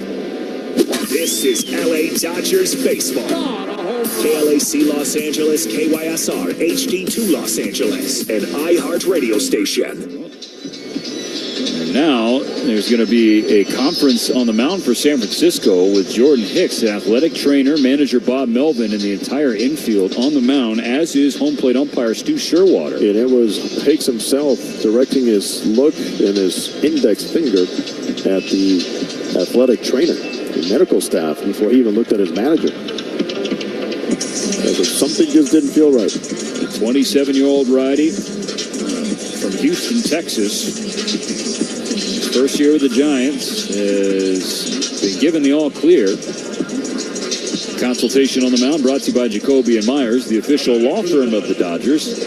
For free consultation, you can call 1-800-5-MILLION. Everyone deserves justice. So Freddie Freeman aboard after a 2-out walk. The Dodgers, they got 21 2-out RBIs their last 8 games. It's the most in Major League Baseball since the 12th of July. And that's a department for most of the year, Jose, that they've really struggled in. And you remember, just last year, it was the best 2-out offense in baseball. They need to recapture that form. They've shown it of late. And it takes more than one guy. Teoscar Hernandez digs in from the right side. Hicks, a pickoff attempt on Freddie Freeman. Unsuccessful as Freddie slides in safely, gets the uniform dirty. Sun setting. There are more clouds here tonight above Dodger Stadium than there were on Monday. There's some thunderstorms around the desert. My goodness. Everybody's being safe and careful out there. Brings that monsoon weather. Winds blowing out toward right field and right center. Ahead of the first pitch to Teoscar Hernandez with 1 on and 2 out in the third. Dodgers ahead 2-1. The pitch. Hernandez checks up his swing, has strike one called on him on a pitch low. Has been some barking from the Dodger dugout towards Stu Sherwater. A second pickoff attempt, this one a little closer, but the ball was not held on to by Lamont Wade Jr. So that's 2 disengagements. You're trying to get Freeman with Hernandez at the plate.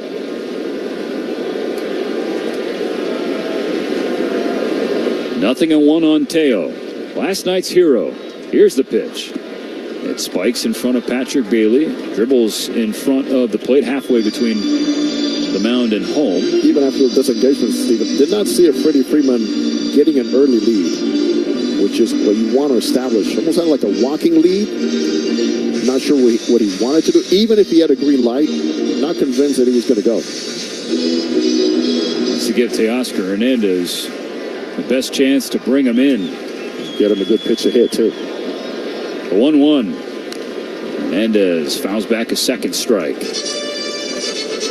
Something I learned from Ricky Henderson. And he goes, you know how many good pitches? He goes, you know how much money I make the guys behind me? Huh? He's like, Jose, you know how much money Ricky I was going to correct you. You say, I made. How much Ricky makes. You know how much Ricky made those guys? Some fastballs right down the middle. 1 ball, 2 strikes. The pitch to Hernandez is outside, squaring the count. And there are certain catchers that we know were just enamored with calling fastballs away when there's a threat to run. And that was part of the scouting report. Hey, this guy throws a lot of fastballs when he thinks you're going to run. Freddie dancing off first, the 2-2. Outside, full count. So he disengaged twice. It doesn't mean you can't come over. You got to pick him off, though. And when Freddie kind of made a little jump there, stutter step, he could have timed to step off, and he had him. You can see Freddie still a little decisive as to what was going on here with those moves. Now the payoff. Outside in the dirt, ball 4. Back-to-back walks issued. If you recall, in the first inning, Hicks got the first 2 outs, then ran into trouble. Let Freeman and Hernandez reach.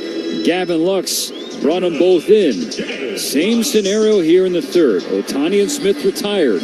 Freeman and Hernandez walk. Gavin Lux strides to the plate. Threw him a sweeper at 83 miles an hour, and Gavin Lux hit it at 101.6 off the bat. He is 10 for his last 25 with 6 extra base hits. On the first pitch, it's bounced to the right side, and Hicks fields his position. And after trotting toward first base, underhand flip to Wade. So that ends the third inning. 2 stranded after the 2 2-out walks. The Dodgers remain in front 2-1.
Notice Gurriel. That ball's hit well into left field. That one is way back there. And Gurriel goes deep. Back-to-back home runs for the Diamondbacks. The Snakes are alive here in this second inning. Gurriel with his second home run of this postseason. And it's 2-0 Arizona. Here he gets a 1-1 sinker. Tried to get that sinker coming in. Gurriel with his 5th hit of this LCS. Got the best hair going in the postseason.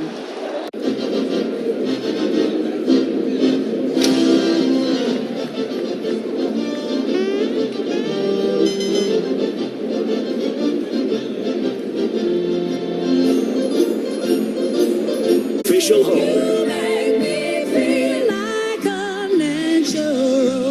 Landon Knack resumes his place on the mound at Dodger Stadium. The Dodgers still leading the Giants 2-1 here in Game 2 of 4. The Dodgers finish this homestand for a lengthy road trip. First pitch to Matt Chapman. Curveball dropped in there for strike one. Beautiful pitch from Landon Knack. Great change of pace. Struck Chapman out in the second. His 0-1 pitch in the fourth is a pitch that he lost up and away, and then he shook his right arm out a little bit. Knack entered this fourth inning, 62 pitches, just 50% strikes. There's a strike, the second one to get in front of Chapman. Let's do a little comparison here. 62 through 3 last night. River Ryan 33-3. Breaking ball off the plate in the left-handed batter's box. 2 balls, 2 strikes to Chapman. Great debut for River Ryan, 5 1/3. No earned runs, 73 pitches. 2-2. That's in off the hands. Chapman pulled him out of the way just in time before he got hit. Remember, he nearly got hit in his first AB. It was a pitch that hit the knob of his bat. This one would have gotten the hands for sure. Another full count for Landon Knack. The command has just not been there. On 3-2, he elevates and gets a swing and a miss for strike 3. Runs his strikeout total to 5. The second K against Chapman. Got a little extra carry in that fastball here tonight, especially up above the letters. Number 8, Michael Conforto.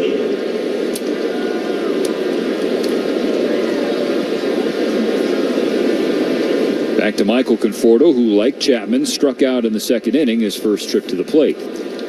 Knack steps into his delivery and goes off speed for strike 1. And Dave Roberts, the challenge for Knack is he eases into the game. From a young pitcher, you try to feel your way through it. Second pitch to Conforto is upstairs, ball 1. And save energy, or whatever the case may be. So the design for Knack moving forward as the year goes along is pitch 1, be aggressive from the jump.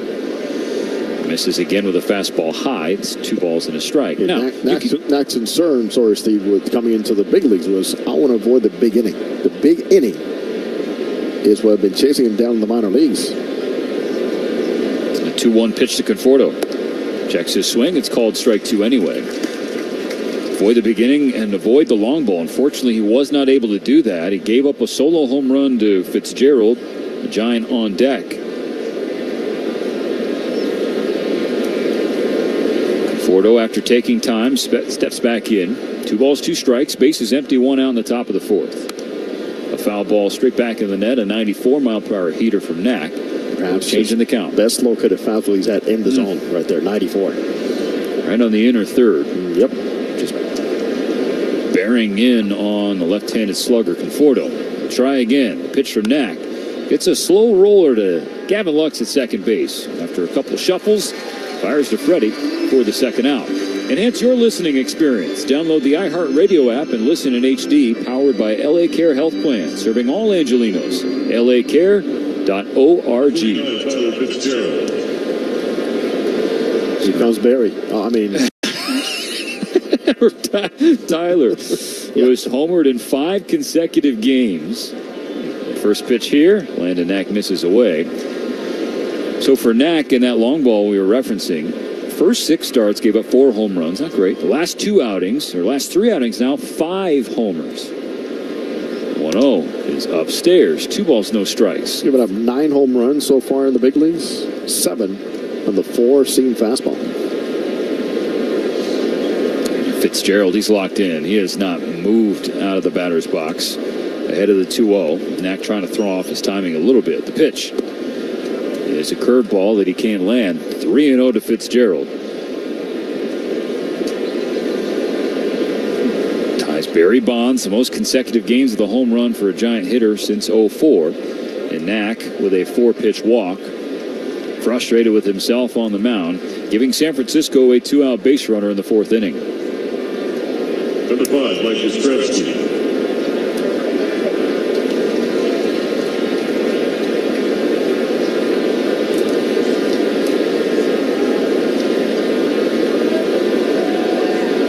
Now the 8th spot of the order, the right fielder Mike Yastrzemski.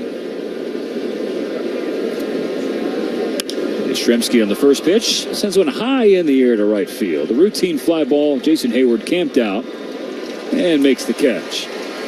So the 2-out walk stranded. The Dodgers in the middle of the 4th, leading the Giants 2-1 on the Dodgers.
And here's another one I believe went off the scoreboard. If you miss in the middle of the plate with Max Muncy, he's good. Look at that level swing right there. And he's a hitter. But what I love, watch him drop. What he does is he moves his hands and he loads into the back leg. Here you see the knob facing the catcher, which I really love because that's the power position for any power hitter. A Dodgers baseball. It's 1. Dodgers trying to make it 5 in a row. Andy Pages leading off. Jordan Hicks pulls his first pitch to the backstop. Pages struck out swinging. Leading off the 2nd, up again in the 4th. At the belt, Hicks begins the delivery. It's a fastball on the out of 3rd, strike 1. Jason Hayward on deck. Who's on deck? Brought to you by On Deck. Small business lending that's fast and easy. Go to ondeck.com. The 1-1. Pages with a mighty rip through strike 2. First time I saw, bring that fastball back in 94. Off the plate to the right-hander and comes back to the outer half for a strike and then goes right to that lane with a slider. Very tight spin. With 2 strikes, Pages watches ball 2 comfortably missing the zone, bouncing the dirt outside. Hicks about to throw his 70th pitch of the game. And the Giants and Dodgers sharing common ground in that they have been without some key pieces of the rotation throughout the year. Both in this series getting some of those arms back. The 2-2 pitch to Pages is taken low. Ball 3. Good eye from Pages. Scary for a Dodger hitter because that pitch downstairs has been called a strike tonight. Was not there. Especially when it's been a fastball. Now the 3-2 pitch. Pages watches strike 3 get called on him again. This one is off the plate outside. That's the 6K for Jordan Hicks. He's been given plenty of help tonight. I say that with all due respect. Yeah, there's no doubt about it. As a hitter, you start thinking about, okay, so if he establishes one area of the zone, which one is it that I'm going to have to expand on? But hitters are thinking right now, we need to expand in 3 ways here. Jason Hayward up. Takes the first pitch. Strike one called on the inner third. Hayward walked his first time up. Was wiped off the bases on a Biggio fielder's choice. 1 ball, 1 strike. To Hayward, who is 4 for his last 40. It's a 100 batting average his last 14 games and change. Swings through, strike 2. Nasty breaking ball from Hicks inside. It goes splitter and then goes sweeper. Same velocity. Different angle, different break. A 1-2 pitch in the dirt. And that sweeper has been his best pitch this year. He's been one of the best pitches in baseball, but he's facing a Dodger team that owns the best slugging percentage against sweepers this year. But so far, Hicks has used it effectively. Hayward does not bite on ball 3. We have ourselves a full count. Wave making its way around Dodger Stadium with the bases empty and 1 gone in the bottom of the 4th. Dodgers ahead 2-1. The pitch from Hicks. Hayward swings and fouls back. And a great crowd on hand here for Women's Night. And a much cooler evening here. Yeah, definitely. Which we welcome. But lovely nonetheless. Yes. There are 0 complaints coming from this booth, that's for sure.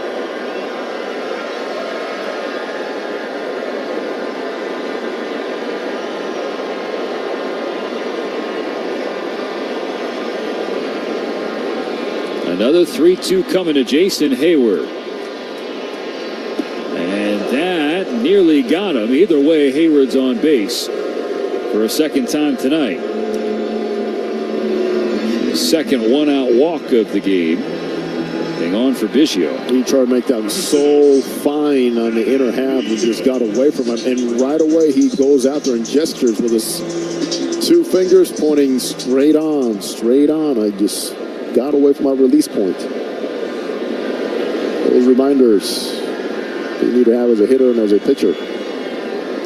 Gavin Biggio watches Hicks' first offering. It's downstairs, ball 1. I can see Kevin jump on something soon here. 1 on, 1 out in the 4th inning. Matt Chapman, the third baseman, a foot off the grass on the left side of the infield. Pickoff attempt, and not even close to getting Hayward. Slides back safely. 3 for 3 Hayward in steal attempts this season. And he's coming off the bruised knee. 1-0. Biggio takes. Ball 2.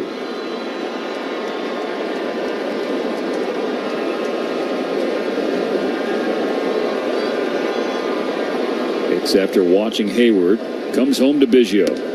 Ball 3 high. A fastball that Hicks lost up and away. Here's where you go. But get ready, Kike. Hernandez in the on-deck circle. Right now, Biggio, the number 8 hitter, has a 3-0 count. He takes all the way, no intention at all of swinging, and Hicks is on the board with strike 1.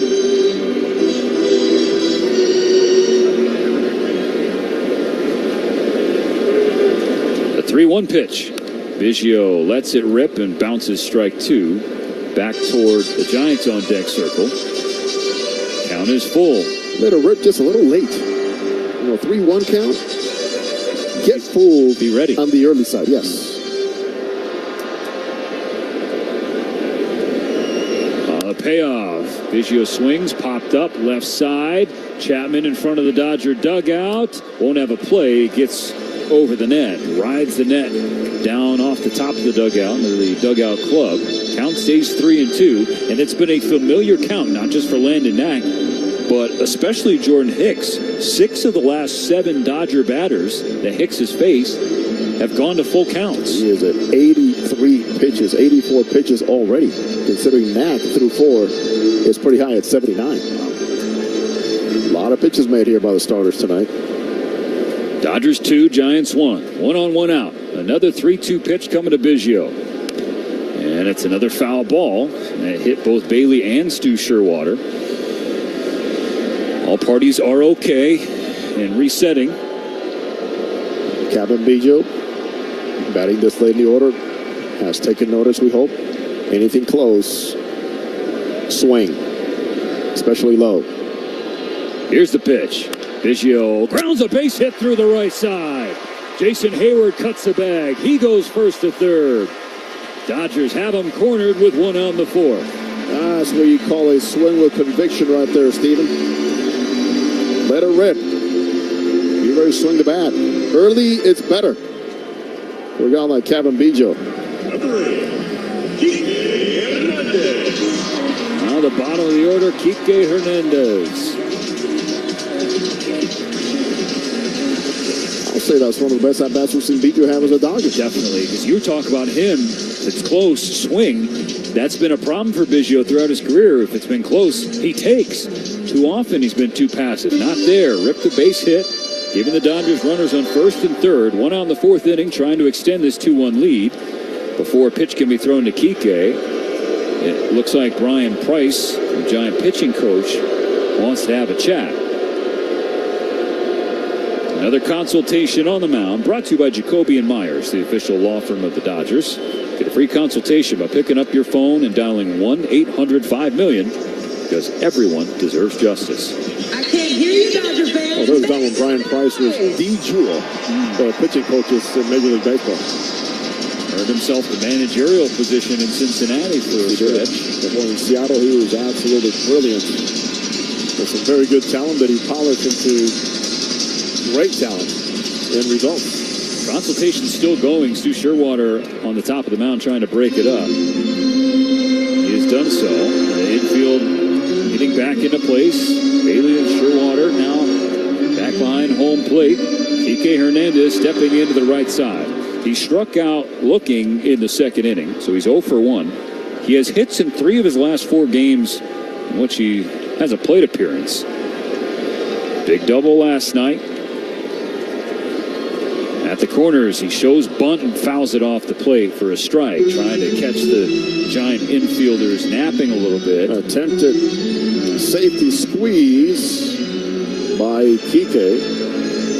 And what I was not too sure about was the fact that Jason Hayward kind of broke too early. You got to let that ball get past the mound. So now Matt Chapman a little closer instead of back at third base. He's on the grass. Jason Hayward on third. Gavin Biggio on first. 2 on, 1 out. Dodgers ahead by 1, looking for more. The 0-1 pitch. Kike's going to swing, and he misses on a 94-mile-per-hour heater from Hicks. It's 0-2.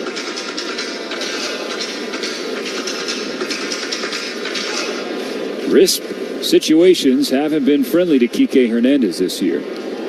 He's 8 for 45. That's a 178 clip. He struck out 10 times to 8 walks. He's behind Hicks 0-2. The righty out of the stretch fires. And Kike swings and misses again. He's down swinging. He struck out for the second time tonight, and Hicks is up to 7 in the game. Will be one of the first 40,000 fans in attendance on Sunday, August 11th against the Pirates and get an exclusive Matt Kemp bobblehead presented by Budweiser. First pitch for the game at 1:10 p.m. And for tickets, visit Dodgers.com/promotions. So the bad news for the Dodgers, Kike strikeout means out number 2 in the fourth. The good news, Shohei Ohtani is up. He is punched out twice tonight. Has 2 teammates on, 2 out in the fourth inning. Ohtani pulls strike 1 foul off the front of the Giant dugout. Looking for his first hit of the series, too. 0 for 5 with 4 strikeouts. None of the Dodgers' top 3 hitters, Ohtani, Smith, or Freddie Freeman, have a hit. Freddie's gotten on base, but no hits. Now's a good time, Show. The 0-1 is upstairs. Now it's a good time, and also if you lay off that one, you're going to give yourself a better chance up and in. That fastball buzzed the tower of Ohtani. 1 ball, 1 strike. Hayward and Biggio, the base runners. The pitch. Ohtani pulls it to right field. It is going to hook down and bounce off the warning track. One hop off the cage in front of the Giant bullpen. Hayward scores. The relay home. Not in time. Biggio safe. Puts two more on the board. A two-run double for Shohei Ohtani. Show comes through the big way and the best way, which is get the ball down to the zone and finish off that swing. Again, the guy that's at your number. He's trying to bury that sweeper in again. And Shohei with his long arms keeps that ball inside by tucking his hands inside that baseball to drive it out to that corner.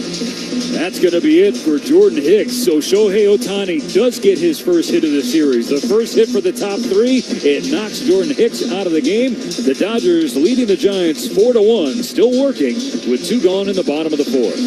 Sometimes in life, like in baseball, you need a spark off the bench or a late inning rally to help you win the day. Ito ends Oi Ocha.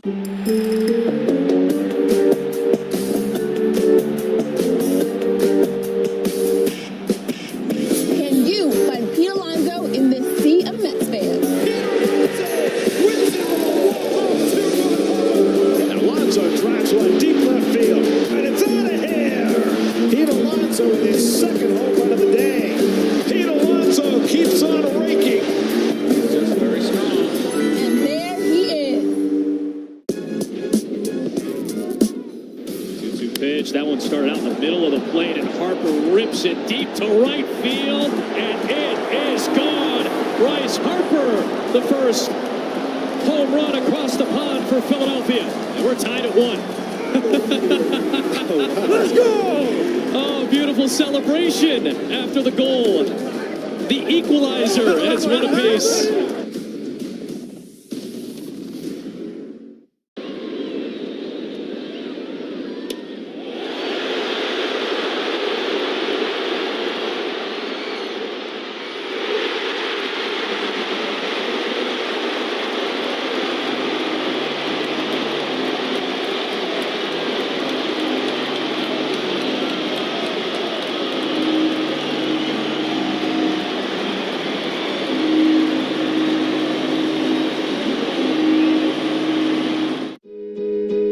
Water heaters, boilers, and the new NPF Hydro Furnace. Next level comfort, perfect for your home and the environment. Learn more at hydrofurnace.com. Jordan Hicks out.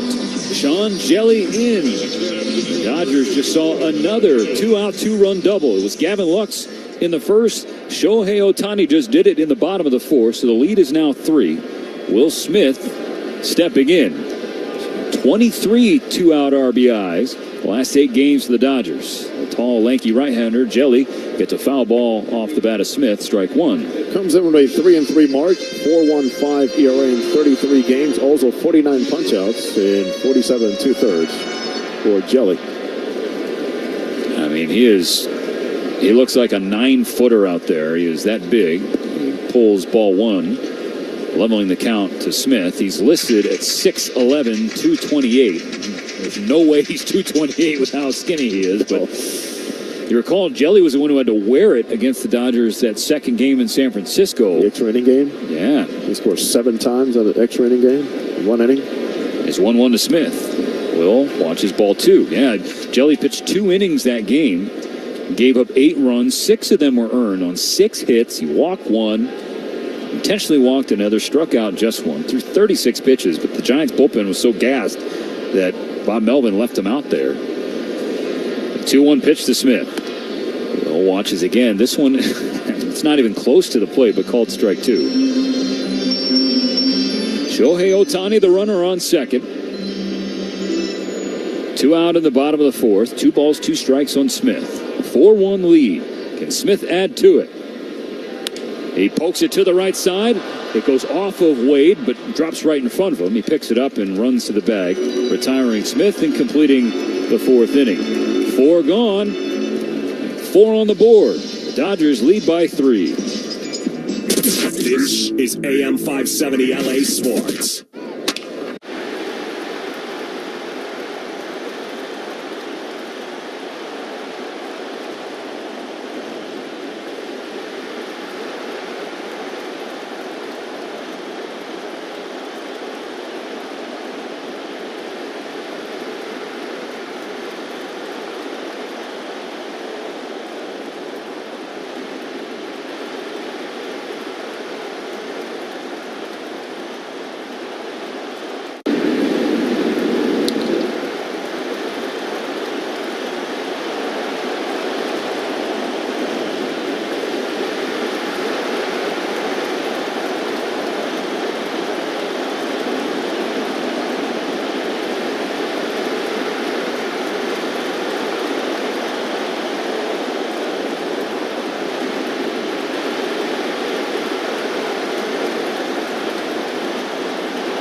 Brett Rooker joining the show in studio. We're going to talk hitting. What are you thinking right here? That's 95 at the very top, and I at least foul it off.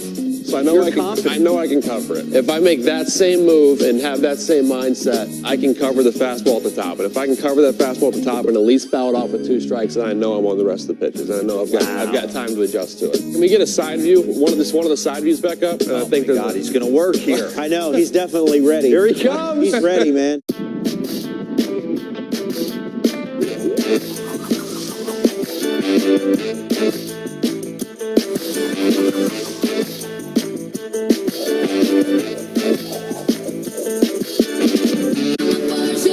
All right, Landon Knack, you've been searching for your second win as a major leaguer. You're a shutdown 5th away from putting yourself in line for it. The Dodgers 4, the Giants 1. Top of the 5th about to begin. Knack will welcome Estrada, Soler, and Wade. That's 9-1-2 for San Francisco. Help yourself by throwing strikes here and getting into better counts, but it's all in front of you. And it's ball one that nearly hits Estrada, the number 9 hitter. So of 80 pitches thrown now for Landon Knack, just 39 strikes. And yet, only 1 run allowed. So he's gutted through the first 4 innings. Bounces back, gets strike 1 on Estrada. Here's the pitch. It's a foul ball toward the netting. Next to the Dodgers on deck circle. Nice separation on pitches there. Last pitch 79 miles an hour, and the swing told you everything you needed to know. Estrada reached on an error by Biggio his first time up. Checks up on a fastball upstairs, 2-2. Dodgers, all 4 of their runs tonight coming with 2 out in the inning. And Jose talked about this with Oral Hershiser a million times. Those 2 out runs, they're emotional runs. As Estrada's popped up right side of the infield. Gavin Lux has both arms out, telling Freddie Freeman he's got it. Squeeze it with 2 hands. That's out number 1. Talking about the emotions of the team getting it done, saying 2 outs, we got on the board. And then on the other side is like, are you kidding me? We were that close? Yeah, it is emotional. Say 1 pitch away, 1 out away, 1 play away. And just like that, runs come in. It hurts. First pitch fastball, painting the outside corner, strike 1 to Soler. 3rd time through the order, beginning for Landon Knack. Hasn't had many opportunities to do that in this rookie year. 2 pitches, 2 strikes. This latest one on a foul ball. Dave Roberts, Mark Pryor, Connor McGinnis would love nothing better than to see him get it done here. And don't even look into that bullpen. It's your game. 0-2. Soler just got a piece of a curveball. Fouled it back. Will Smith wore a little bit, but he's no worse for the wear.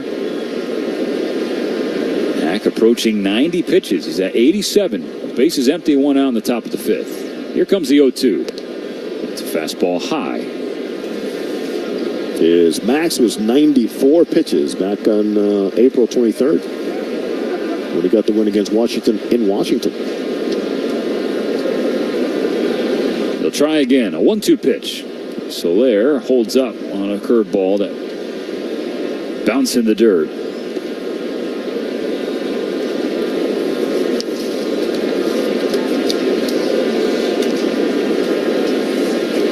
So you have 2 rookies the first 2 games of this series. And then 2 of your aces. 2-2 pitch to Soler. Called strike 3. Just dotted a fastball in the outside corner at 94. That's the 5th strikeout for Landon Knack. There are 2 gone in the 5th inning. It took a little dial back to say perhaps overthrowing here is not going to get it done. How about command and maybe get my alignment with home plate better? Outstanding pitch at 94.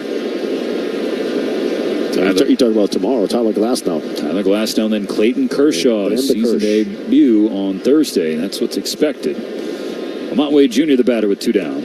A first pitch strike. Curveball landing on the outside corner from Knack. How about the applause on Kirsch today, receiving that first pitch. And Jenny O throwing a strike. Yes, nice job, Jenny. Bravo. The 0-1 to Wade. Is a fastball upstairs. One ball, one strike. Just for Dodger fans to say, yes, he is here. That's a Kirsch. Walking Hall of Famer.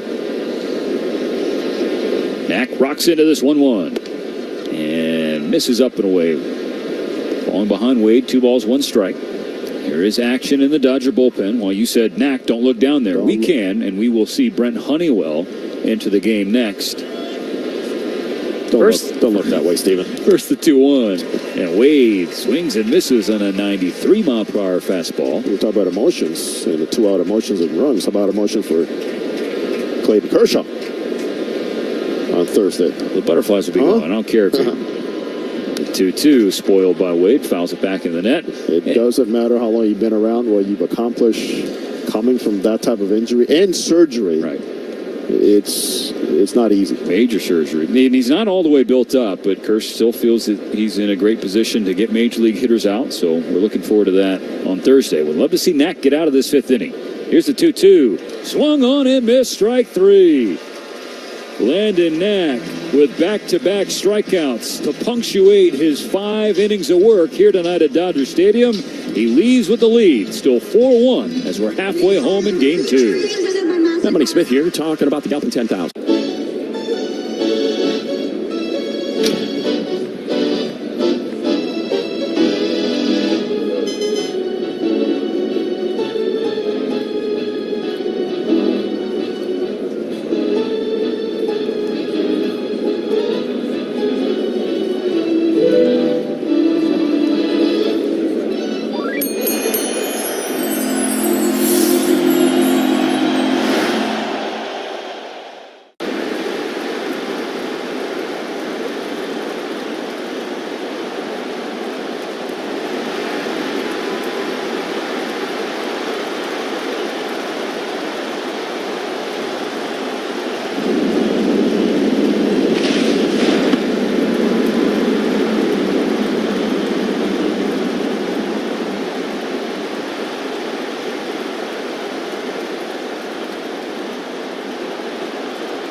Home to Ohtani.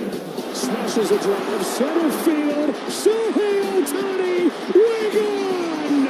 And a first pitch home run for Shohei Ohtani. It is 5-1. Los Angeles Dodgers. Dodgers ahead of the Giants 4-1. Freddie Freeman leads off the home half of the 5th inning. And he checks up on what he thought was ball 1. Has strike 1 called against him. Stu Sherwater again doing the Dodgers no favors below the zone. Hugs, handshakes, and fist bumps for Landon Knack right now in the Dodger dugout. Biggest 3 outs he's gotten since back in April, I would say. With a lead. Even bigger. The 1-1 from Jelly. And Freeman bounces it by the outstretched glove of the 6'11 righty. At second base is Estrada. He's up and makes the play. Come to Dodger Stadium on Saturday, August 10th against the Pirates for Dodgers Alumni Weekend celebrations and special guests. For tickets, visit Dodgers.com/tickets. Special guests, I mean, talk about personalities and legends and impactful players. We'll see them here. Teoscar Hernandez up. The base is empty, 1 down. Takes strike 1. And it'll be an emotional thing. A lot of reunions, guys who haven't seen each other in a long, long time. Even players who are close friends. And they stay in touch, but they just haven't seen each other. They will on Alumni Weekend. Jelly pulls a fastball. A 1-1 count to Teo. Especially to do it here, where there's so many of those memories that were formed and friendships. Family ties. Oh my goodness! I hate to keep harping on the guy, but that's a ball, and it's called strike 2. Hitters have gotten to the point where they're not even saying anything anymore. Dave Roberts has both hands on his hips right now, and the Dodger dugout has every right to be upset with the zone they've seen tonight. The 1-2 pitch from Jelly is down and away. It's in the dirt, so it's called a ball. Hernandez has reached twice, 2 walks. He scored in the first inning. On 2-2. Hernandez chops one to short. Fitzgerald beyond the dirt. 3 steps on the grass. A bad throw that led Wade up the first base line. Pulled him off the bag and allowed Hernandez to reach. That should be an E6. He had so much momentum going back on that high hop, just did not have time to align his body and get anything behind that throw. Scored at a base hit, probably to what the point you just made, because of the momentum taking him toward center field. Whatever the case, Hernandez on for the 3rd time tonight. 1 on, 1 gone. Dodgers leading 4-1. Here's Gavin Lux. It'd be a tough official score, I think. I guess. Try to be objective at that, but it's gotten more favorable to the hitters. Yes, as of late. Strike 1 called on Lux, and then Jelly misses way outside. The first pitch strike looked high. Gavin didn't like that call. A level 1-1 count. Lux got the scoring started. A 2-out double in the first inning. He was thrown out trying to stretch into the 3, but 2 runs had scored before that. 1-1 here. Is inside off the plate, and ball 2. I love a hit and run here. Ooh, simplify it. Tall pitcher. Doesn't have a good move. Small to the plate. Not looking for the steal, but if he misses the pitch, you got yourself a base. Hernandez 4 for 6 in stolen base attempts. He's leaning but not going as Lux hits another base hit into right field. Hernandez thinking about going to 3. The throw into second is not in time. Teo turned back and had to slide into second base, and he got his right leg in there before Fitzgerald could make a play to get the out. But back-to-back hits for the Dodgers with 1 out in the 5th inning. This is the version of Gavin Lux everybody's been waiting for. Batting 5th tonight. Solid contact, 2 RBIs with a 2-run double in that first inning. And now on pull mode with conviction on that swing, too. Something behind it. That's something that Gavin Lux has talked about of late. He wants to be a little bit more aggressive as a hitter. Let it really eat. If you're going to swing. First and second for Pages. He swings at the first pitch and fouls back strike 1. Hey, anybody that plays the game, and obviously we did at some level, right? You always sometimes get into that tentative mood. Like, do I want to swing or not? Do I finish it or not? Until a veteran says, you know what, just swing the bat. Jelly out of the stretch to Pages. That's pulled foul. The third base line, it's 0-2. Pages with 2 strikeouts tonight, but both of them have been tough luck. The first one was on a check swing call. He was called out by the crew chief at first base, and then in the 4th inning, he was called out on strikes on a pitch that appeared to miss the zone. 0-2 with 2 aboard and 1 gone. Jelly peeks at Hernandez, focuses on Pages and delivers. And Pages swings through a breaking ball, striking out for the 3rd time this evening. Seems like he saw the ball well, but it beat him because that breaking ball actually still a little flatter than he thought. Well, Jose, the Dodgers got him where they want him, with 2 outs in the inning. All 4 runs tonight with 2 outs. It's been the best 2-out offense the last week plus. Jason Hayward, the batter. The first pitch is taken off the inside corner. You talk about Jason Hayward. Dave Roberts has been emphatic getting involved with his mechanics in batting practice. He wants that bat a little looser and those hands a little bit lower. The pitch. Hayward with a broken bat, a liner right to the second baseman Estrada. And that leaves 2 on for the Dodgers in the 5th inning. So they can't add to the 4-1 lead. They're still ahead by a trio at the end of 5. All right, Dodger fans.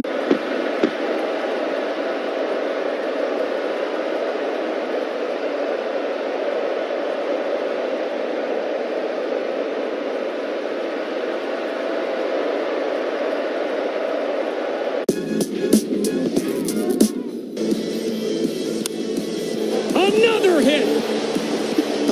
He's reached in 13 straight plate appearances and 12 hits in that span. 4th time in Major League history. 12 straight at-bats with a hit. Didn't come cheap either. 102 off the bat here. And again, up the middle, velocity.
Foul ball off the bat of the all-star Heliot Ramos, strike one. So far for Honeywell, his fastball at 95, slider 86, and the screwball. Oh, yeah. It drops to the 81 miles an hour.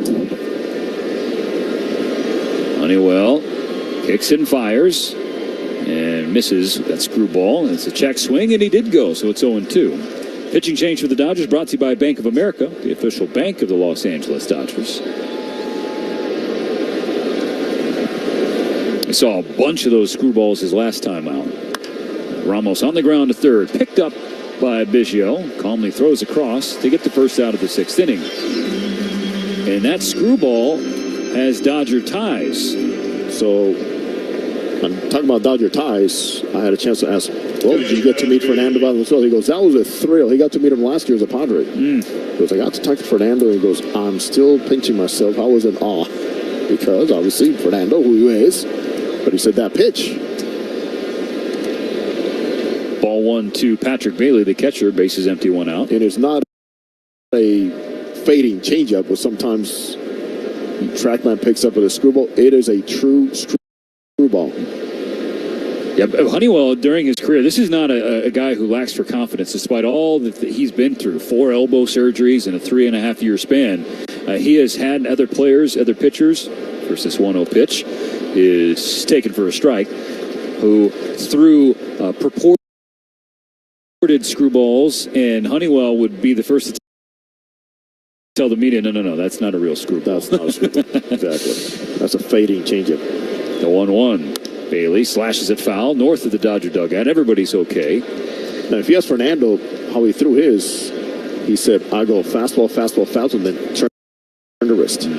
You're pronating that wrist. It is dangerous. Yes, right. It is very difficult and tough.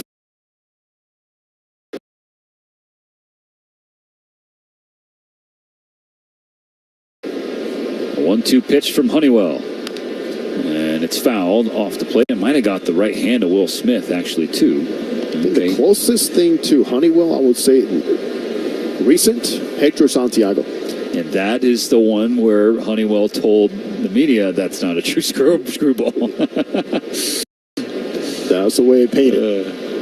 1-2. Honeywell tries again. It's a screwball that spikes well in front of the plate. Now it's 2-2. And I asked Hector when he was an Angel. He became an All-Star, actually, with the Angels. And he goes, nope, it's just my changeup.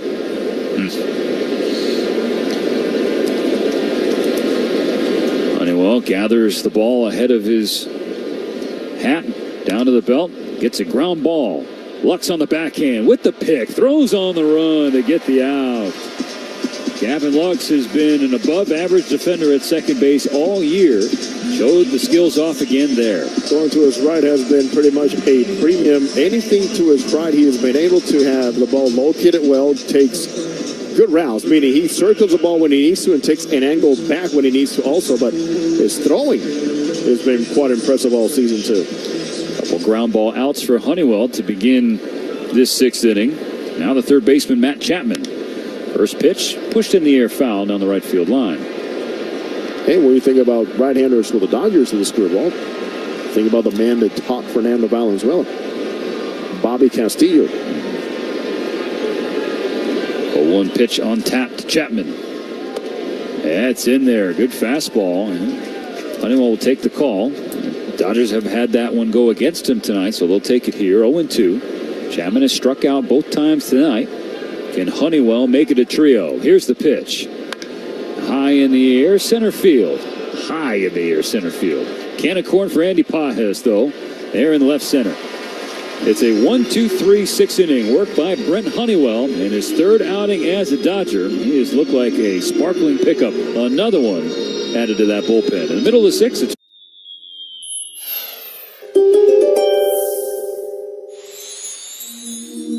If you're feeling bogged down by the dog days of summer, Virgo, it might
two. A 93-mile-per-hour heater from the left-handed Rogers. I thought you were talking about Taylor Rogers. I'm like, what?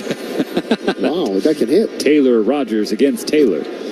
Well, this Taylor Rogers has done a very fine job in 40 games with the Giants. A 2.15 ERA and 41 strikeouts in 37 2/3 innings. The 1-2 pitch is upstairs. Bailey tried to frame up strike three, did not get the call. So it's 2-2. A lot of question marks in that bullpen, but not the brothers. They've done a very fine job. Tyler and Taylor Rogers. Twin Towers. The 2-2 from Taylor to Taylor, fouled back into the net. No change in the count. So Taylor is the lefty. Tyler is the righty. Taylor, the former closer. We'll try again. Another 2-2 pitch. CT's waiting. Holds up on a pitch outside. Just missed with the breaking ball. Did Rogers. So now we got a full count. And here's where your offense has to think. Let's finish off nicely this last third of the game. Never enough runs. On the payoff. Taylor hangs back and rips a base hit into left field. It is good to see CT up there confident again. It's a leadoff knock here in the bottom of the 6th. Part of that confidence you talk about has been hitting in deeper counts. Bottom of the 6th brought to you by your Southern California Chevy dealers. Visit them today. Find a great offer on your next vehicle. Visit SoCalChevy.com for more information. Yeah, that's a good at-bat right there. On in front of Kike Hernandez. He's trying to get on the score sheet. He's 0 for 2. He struck out twice. First pitch is popped in the air, foul.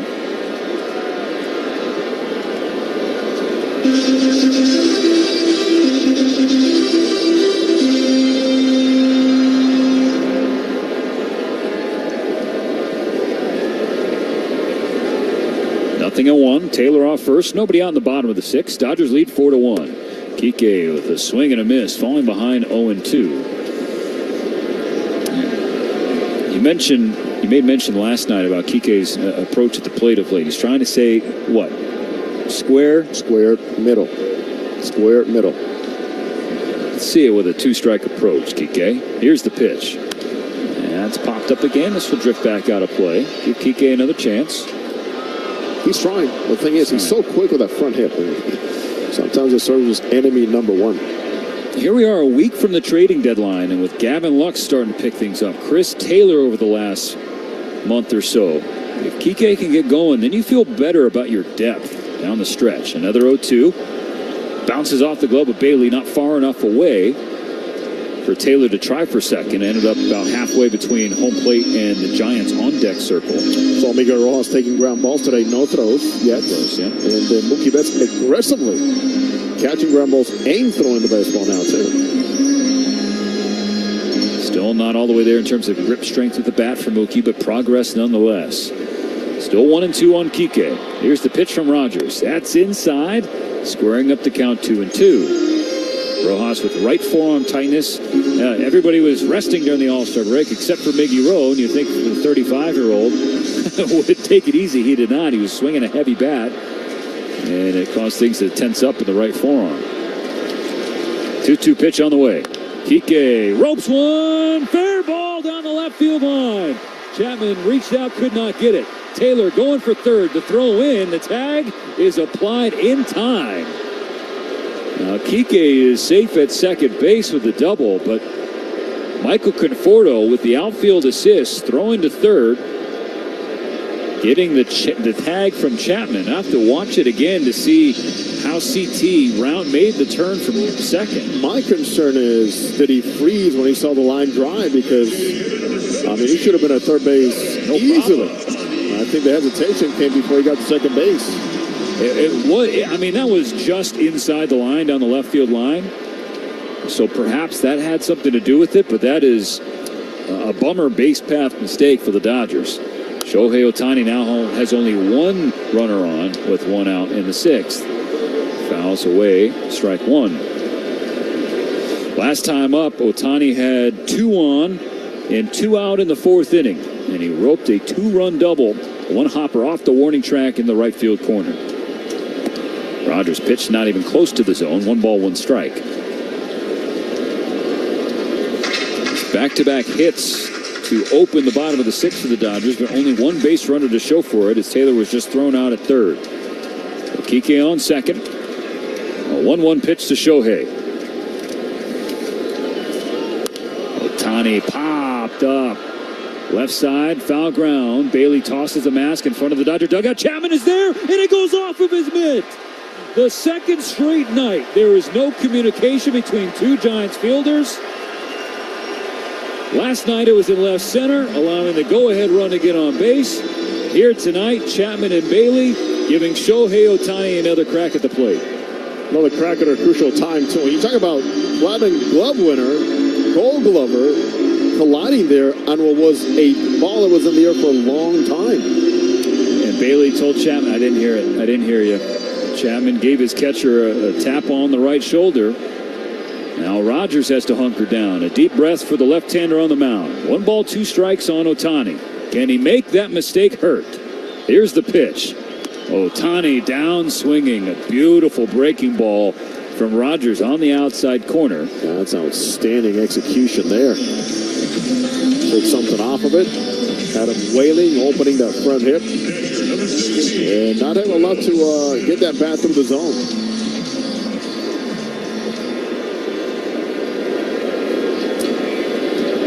Two out for Will Smith. Will 0 for 3 tonight.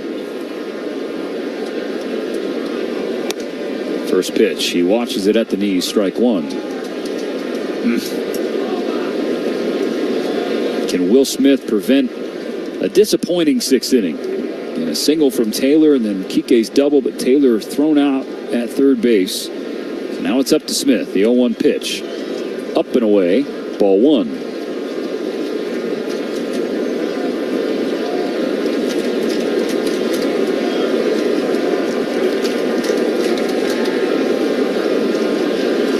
Rogers looks back at Kike, throws the 1-1, and Smith bounces one up the middle, but Estrada is there waiting on the second base side of the bag, and he throws out the Dodger catcher. So, leadoff hit, followed by a double, but nothing across for the Dodgers in the bottom of the 6th inning. They still lead the job.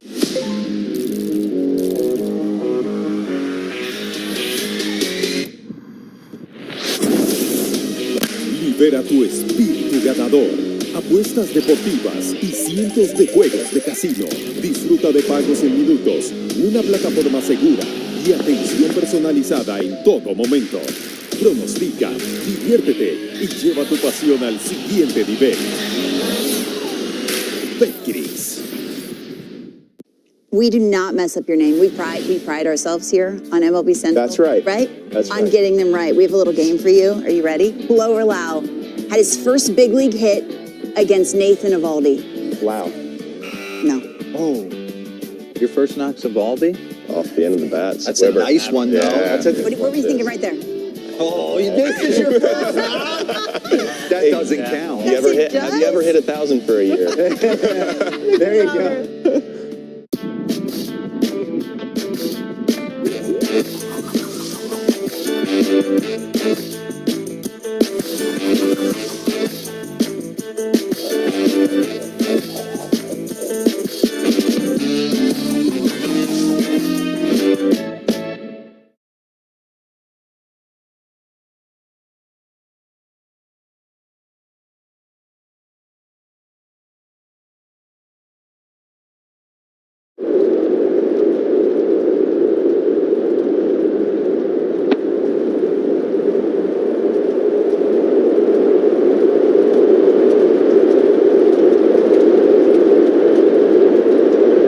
Return to the Galpin Motors broadcast booth.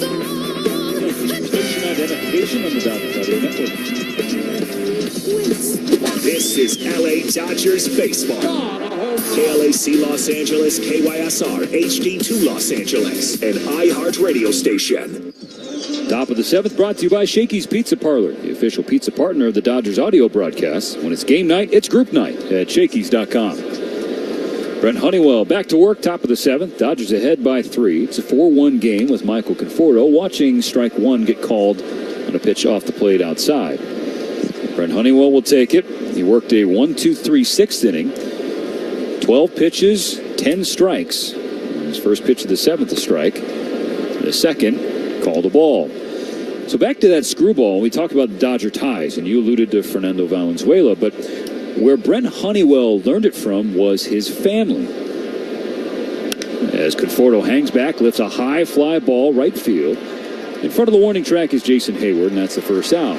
Now, Brent's father, Brent, pitched in the minor leagues for the Pirates. But you go back now, 50 years, 1974. A Dodger reliever, Iron Mike Marshall, ended up winning the Cy Young, the first reliever to win the Cy Young Award ever.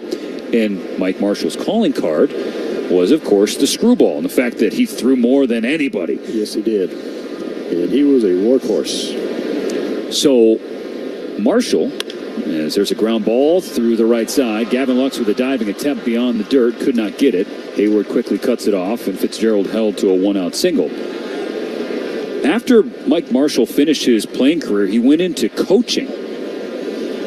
And so he went to St. Leo University in Florida, 1984 to 1988, and his cousin was a pitcher on the staff. His cousin, Brent Honeywell. This Brent Honeywell's father. So the Dodger ties, the screwball ties run deep for the right-hander on the mound for the Dodgers right now. 1 on, 1 out in the 7th. First pitch to Yastrzemski is a fastball off the plate, ball 1. Mike Marshall, no stranger to taking the ball over 100 times in relief. Can you imagine that? No. No. Not in this day and age, no. Fitzgerald, the runner on first. Yastrzemski flash bunt, pulled it back because it was off the plate, ball 2. I mean, Marshall set records for games pitched, right? That's what I'm saying. 106. Huh? Relief innings, 208 in the 3rd. That's what I'm talking about. Pickoff attempt. Fitzgerald slides back just in time. Now, his teaching forms became well known. In fact, they're exposed one time in MLB Network. Yeah. Not the most orthodox ways of taking care of your shoulder. No, and that's how Brent Honeywell learned, and we know the struggles that he's had staying healthy. The 2-0 pitch to Yastrzemski is in there for strike 1 on the outside corner. Mike Marshall pitched in 13 consecutive games out of the bullpen. That would never happen today. Never. 2 balls and a strike on Yastrzemski. 1 on, 1 out in the 7th. Dodgers ahead by 3, and that will tail down the left field line, and it will slice foul of the foul pole. You know what else I recall from Mike Marshall is his move to first base. Very athletic. Almost had that Steve Garvey built. And boy, he could move those feet on the mound and feel his position well, too. So the late Dodger All-Star, Iron Mike Marshall, presence still felt here today at Dodger Stadium with his cousin on the mound. Brent Honeywell about to fire a 2-2. It is a fastball inside to Yastrzemski. We have a full count. That's a good pitch. Keep him honest and keep him off that screwball. Especially after the foul ball on a line the other way. Honeywell Steelers in for the call from Smith. Out of the stretch, has a runner on behind him. First base side of the rubber. Honeywell with a pickoff attempt, and Fitzgerald's again safe. Dodgers 4, Giants 1. Both the Padres and Diamondbacks won tonight on the road. So the Dodgers division lead 8 in front of San Diego, 8.5 Arizona, pending this result here in LA. That's on the ground, up the middle. Kike steps on the bag at second, throws to first. That's 2. Brent Honeywell pumps his fist toward Kike Hernandez. A 6-3 inning-ending double play sends us to the stretch at Dodger Stadium with your boys in blue ahead by 3. It's time for the great mascot race. Ready, set, go. And they're off. Look at them go, folks. They're neck and neck. The crowd goes wild. Down the home stretch. Here they come. Here's the play at the plate. It's the Yankees. Congratulations on winning the great mascot race.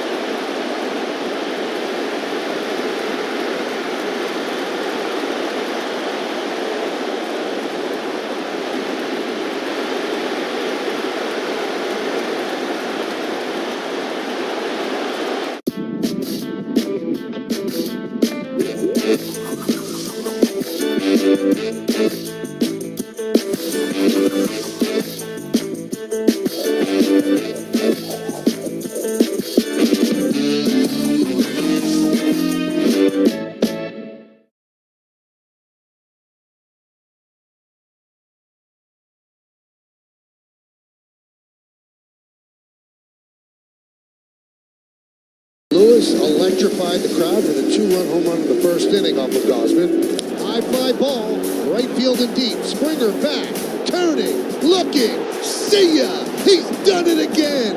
Back-to-back home runs for Lewis. Root for the home team. If they don't win, it's a shame. On the other side of the seventh inning stretch, Jose Mota, Stephen Nelson, Dwayne McDonald, Alan Yee, David Vassay, we all welcome you back. The game 2 of a 4-game series, the last series for the Dodgers and Giants in 2024. Just doesn't seem right, but that's the way things have shaken out in this balanced schedule. Bottom of the seventh, brought to you by Bank of America, the official bank of the Los Angeles Dodgers.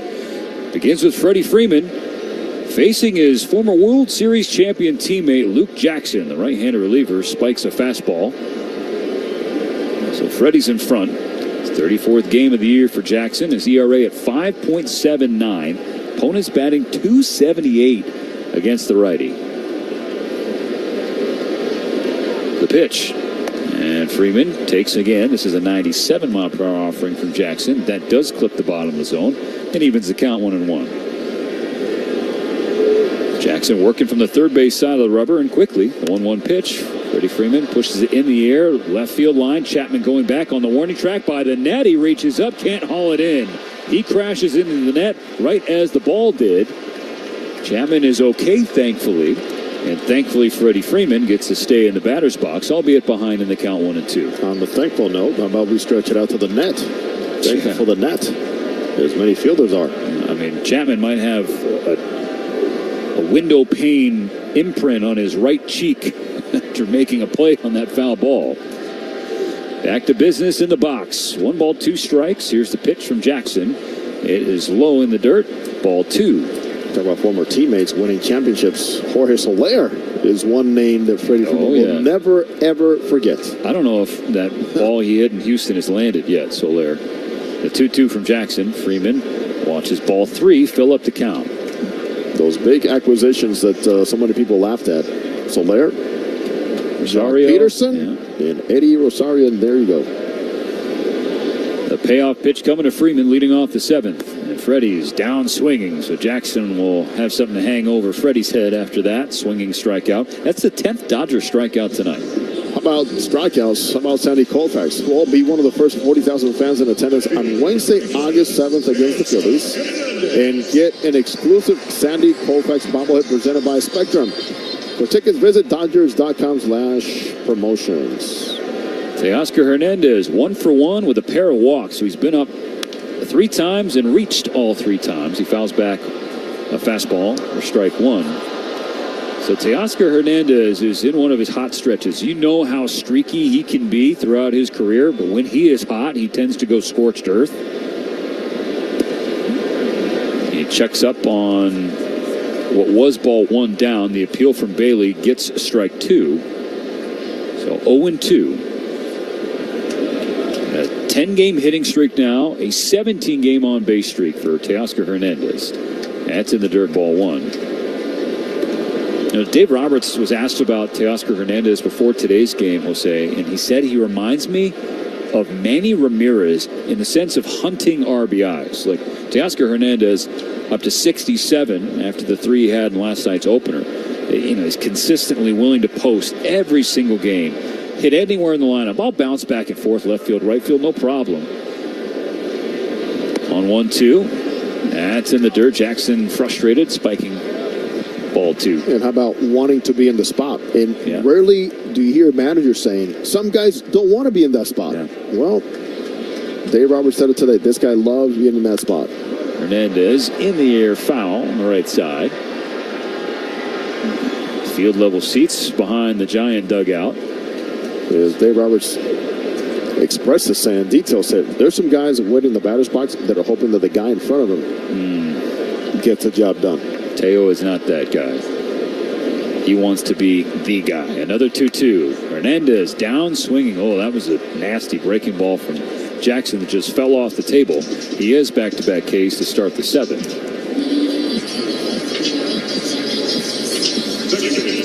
11 strikeouts now for the Dodgers, but they lead where it counts. It's 4-1 here in Game 2. All 4 runs with 2 out. The first 2, thanks to the man up there now, Gavin Lux. 2-out, 2-run double in the bottom of the first inning.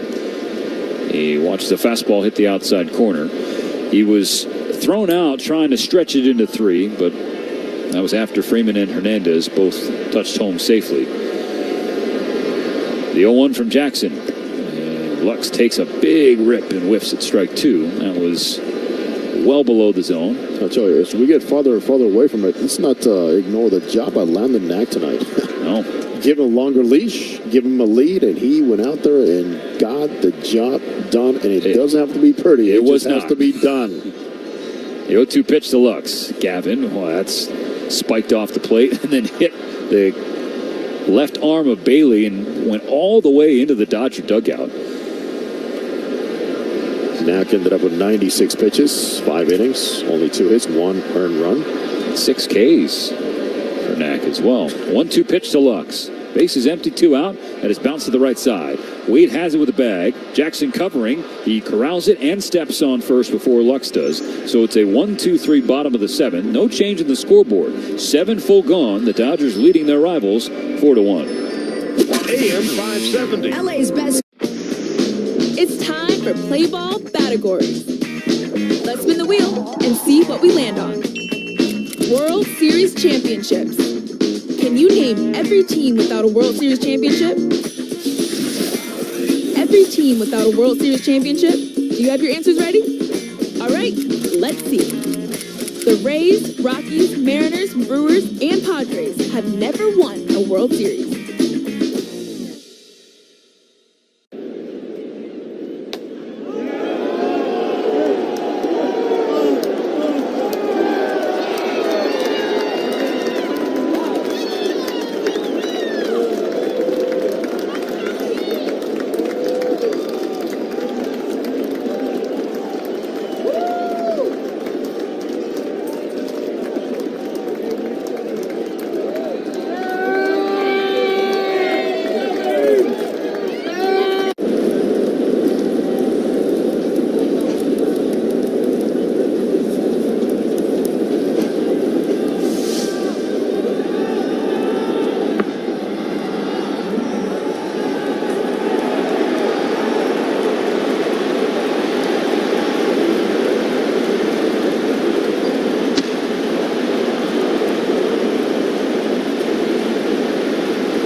Brings up Bobby Witt Jr., who's 2 for 2 with a single and a triple today. Fastball hit high in the air, deep straightaway center. Martin races back at the track, at the fence. It's out of here! Bobby Witt Jr.'s first home run of the season.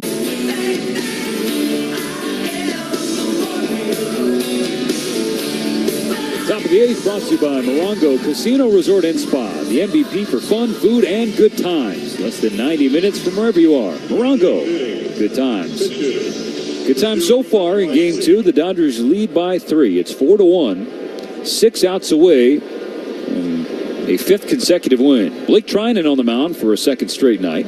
Facing Brett Wisely, the pinch hitter in the number 9 spot of the order. It's a swing and a miss and strike 1. Nice job, Brent Honeywell, with 2 innings, only 1 hit.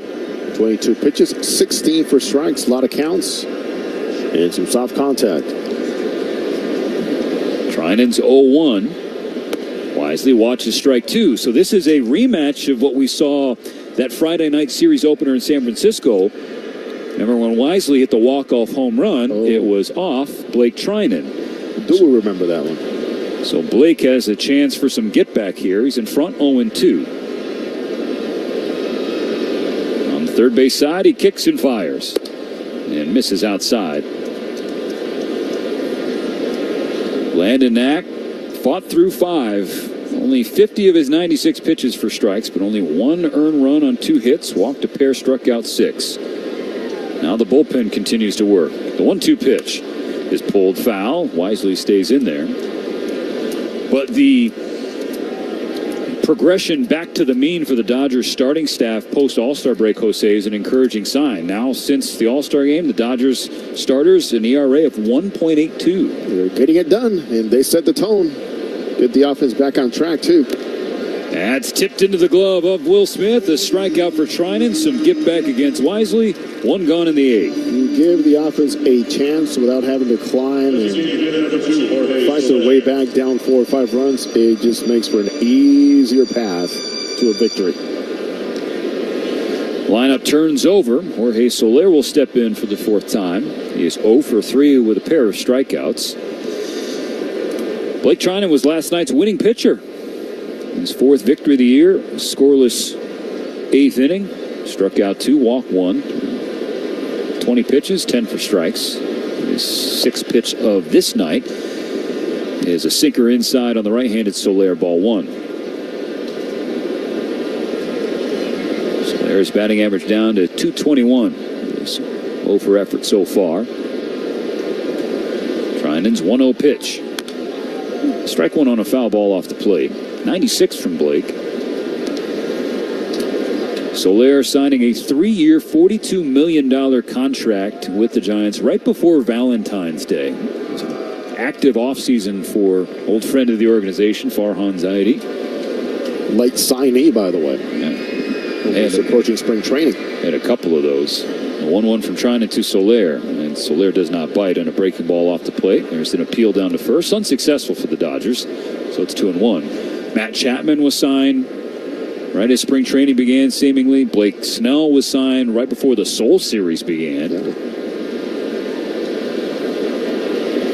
2 balls and a strike. Treinen delivers and brushes back Soler with ball 3. One thing we knew, Soler, with all the power that he has, his home run numbers were going to suffer. Half of the games at San Francisco. And that's been the case. Of his 11 on the year, 8 have been on the road. At a 3-1. And Soler has drawn a 1-out walk. Okay, so 1 on for Lamont Wade Jr. He's a guy that can prolong innings for you with his patience. And the fact that, he's a 300 hitter. Limited time, yes, but still getting it done. And both sides on the offensive side with the eyes, getting the walks, the on base, and also by hitting line drives and some base hits. Wade batting from the left side against the righty Treinen, who kicks and fires his first pitch. Is north of the zone, but it's called a strike. Wade tilts his head in curiosity at the call. Treinen peeks at Soler, not a huge stolen base threat. He's right next to Freddie Freeman. He's in his right pocket, seemingly. 1 ball, 1 strike as a fastball misses up and away. Wade Jr. hitting .311 coming into today. .391 against the breaking ball. I mean, he is one of the more underrated hitters in all of the baseball. Just got to keep him healthy, keep him on the field. Yeah, that's been the problem. 0-1, jammed him inside right center field. Pages comes to his left to secure the catch and the second out at the top of the 8th inning. Soler back to first. Dodgers continue to lead 4-1. Giants running out of outs. If the book says stay away from breaking balls in certain counts, then you go to the fastball, but also well-located fastball. Wade, even though he's got to anticipate fastball there, just not able to extend his arms. Heliot Ramos, right-handed hitting center fielder, is 1 for 3. Treinen's first pitch is a slider, nasty one, outside corner, called strike 1.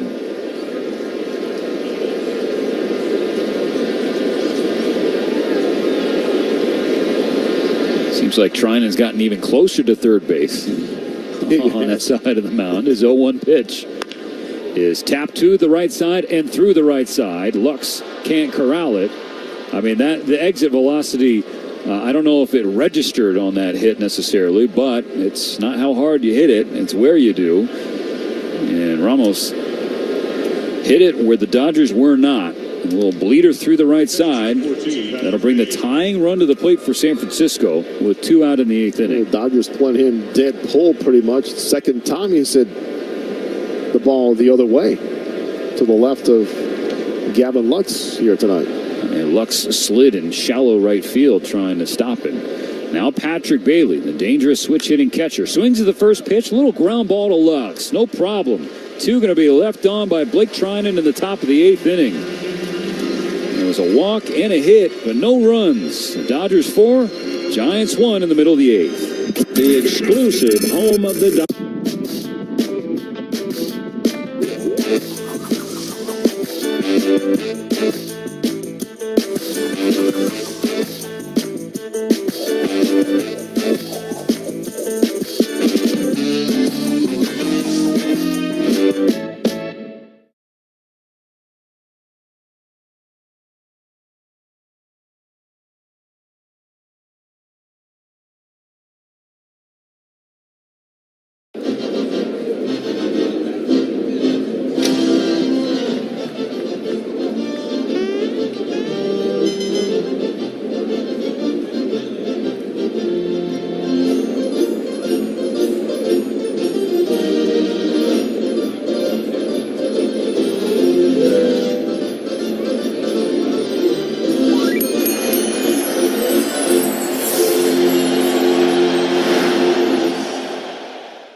center field. Back it goes and gone. Second deck for Correa. And there's a spark here in the ninth inning. Correa's first, and the Twins are down 4. 110 off the bat. I think with himself pitch middle in, this thing way out of here. He knew it upon contact. Long home run. Correa unleashed.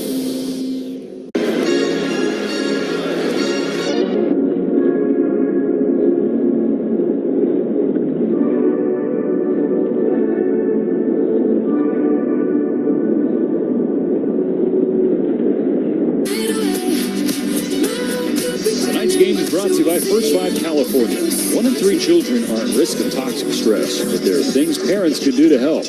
Learn how to overcome it at first5california.com. Pages, Hayward, and Taylor on the Dodger docket in the home half of the 8th inning.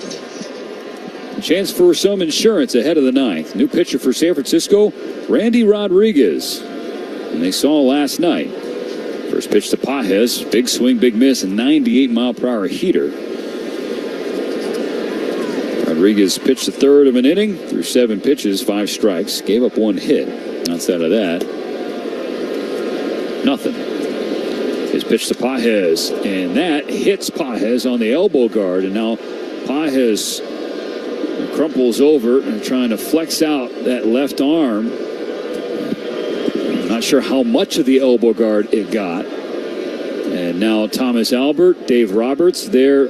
Pages bent over at the waist next to the right-handed batter's box. And it's going to be a slow walk for all 3 down to first base. Oh, that first sting when it gets you. You feel it down your forearm, then into your wrists, eventually into your fingers. And it takes a while sometimes for that hand to get a full feeling back.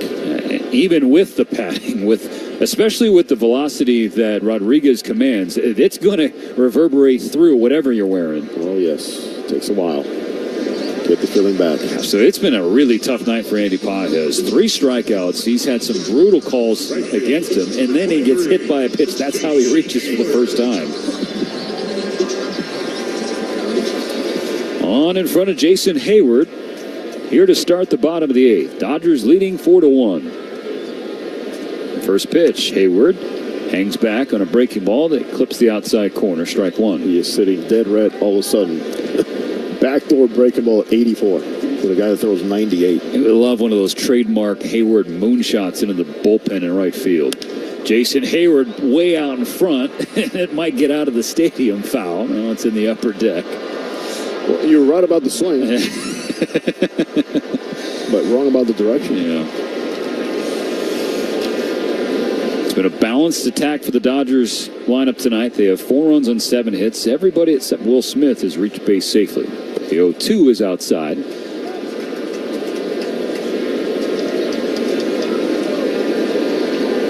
Dodgers with 2 in the first inning with 2 out. And 2 in the 4th inning with 2 out. Jason Hayward rolls it foul toward the Giant dugout.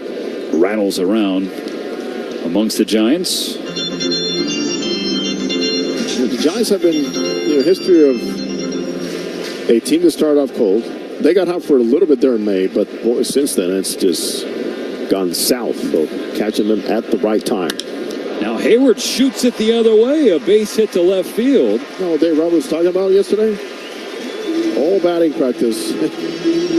It was about getting more flexibility in those arms, getting the knob down, and using the entire field. There you go, Skip. That's for you. It's the 5th hit for Hayward the last 15 games. He has reached 3 times tonight. I'm already looking for the ball to be pulled, Stephen, but I'll take that Rock Peru shot right there. Oh, all day, every day, twice on Sundays. Beautiful. First 2 have reached for the Dodgers in the 8th. 2 on, nobody out for Chris Taylor, who entered as a pitch hitter in the 6th and promptly singled. Fortunately, he was then thrown out at 3rd after Kike Hernandez's double. Hesitated a moment, thought Chapman was going to either get it on the line or if it was going to drop foul. And then Michael Conforto played it perfectly off the carom, the left field wall. And then the outfield assist. Taylor hung back and swung through strike 2 here, falling behind in the count.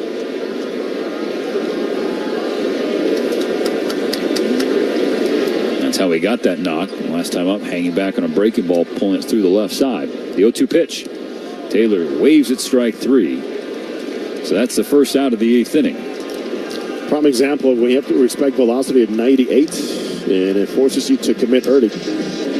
On that spinning breaking ball, which is not so much the break pulling the hitters, it's the separation of velocities. 14 miles per hour in difference. Kike Hernandez up. Shohei Ohtani on deck. First and second, one gone in the 8th. Dodgers leading 4-1. Kike tried to put that one in the left field pavilion. He swings through strike 1.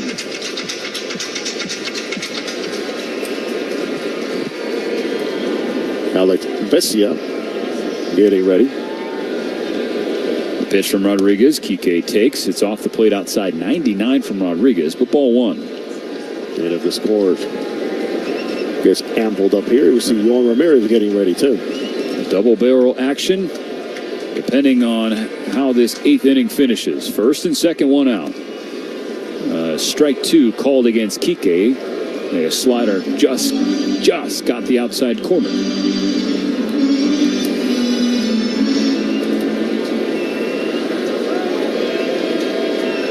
Rodriguez at the waist. The 1-2. Kike rolls it foul, third base line. Dodgers trying to add to their cushion before the top of the 9th inning. Closing in on their first 5-game winning streak since they won 7 in a row at the beginning of May.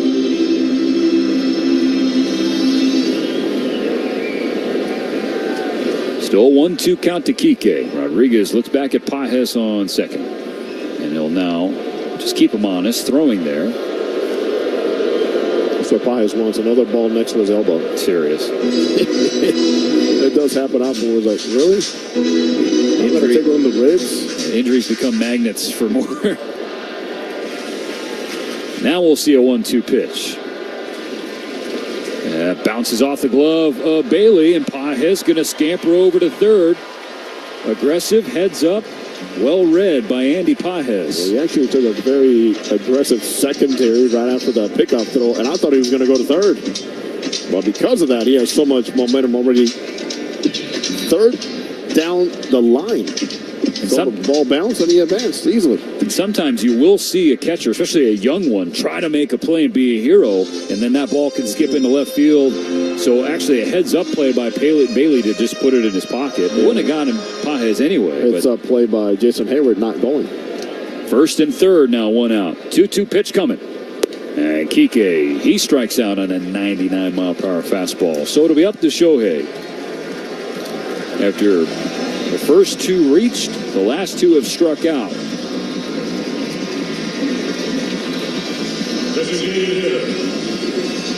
Ohtani 1 for 4, 3 strikeouts, but that one hit was a big one. A 2-out, 2-run double in the bottom of the 4th inning.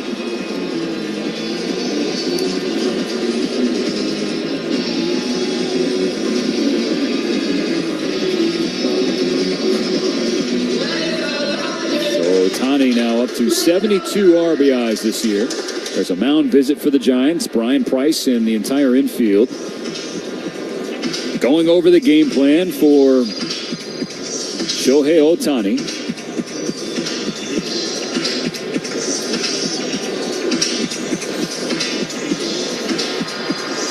$52,627 on hand at Dodger Stadium for Women's Night here in 2024.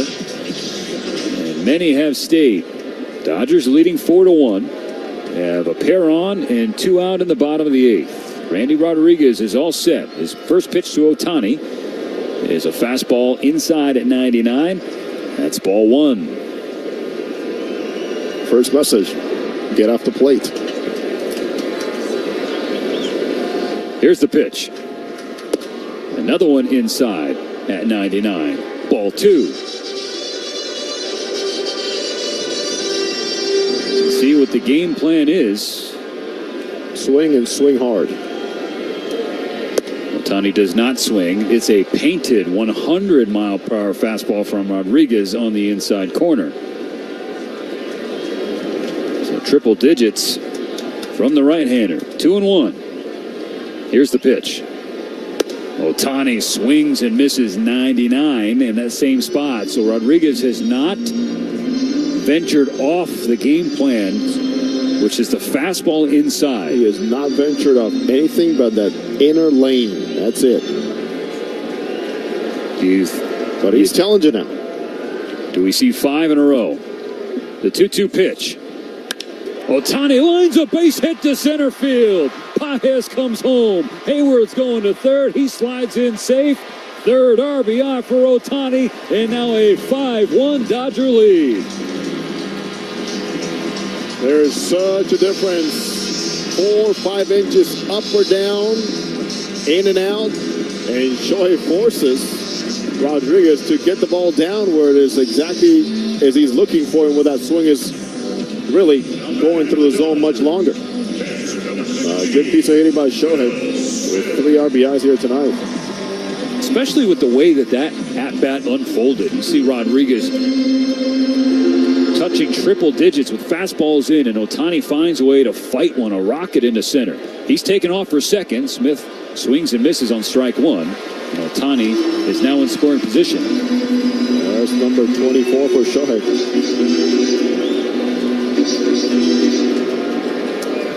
Second and third for Smith, the lone Dodger who has not reached tonight. The pitch. It's a breaking ball, down and away, ball 1.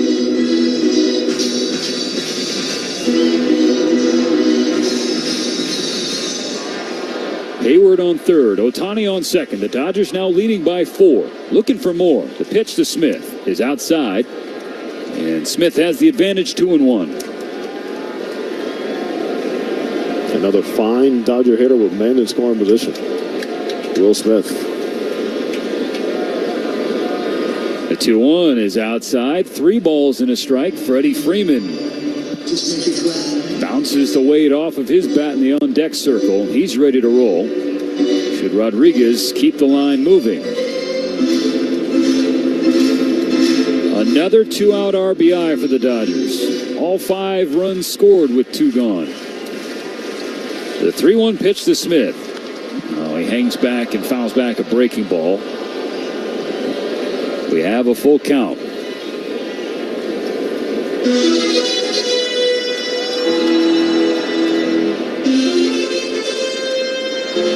Six pitches for Rodriguez here in the bottom of the 8th inning.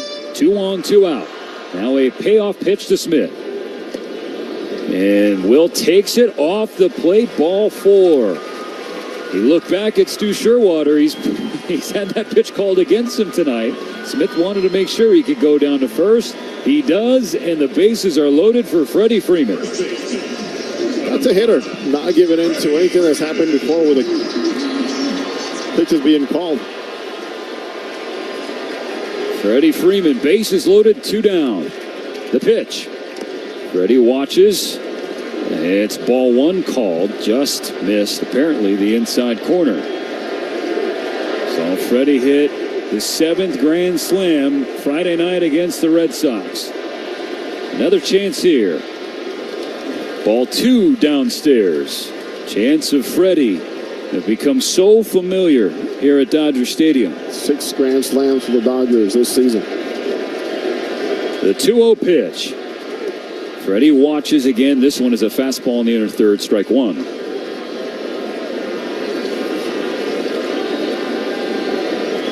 Every Dodger has reached tonight. All 10 who've been to the plate.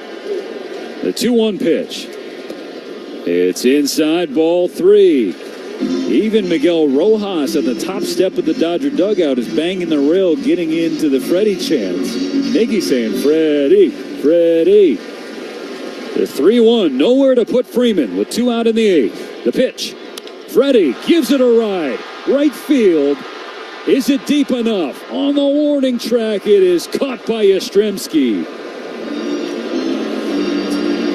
So Freddie nearly had his 8th career grand slam. Instead, the Dodgers leave him loaded, but they add 1 thanks to the RBI.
Dodgers are back to the field for more LA Dodgers baseball. And now we return to the Galpin Motors broadcast booth.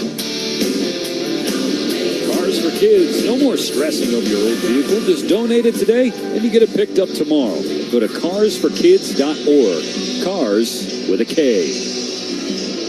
Dodgers add one in the 8th, leading the Giants now 5-1, 3 outs away. And taking the first 2 of this series, Alex Vesia has the ball to start the 9th.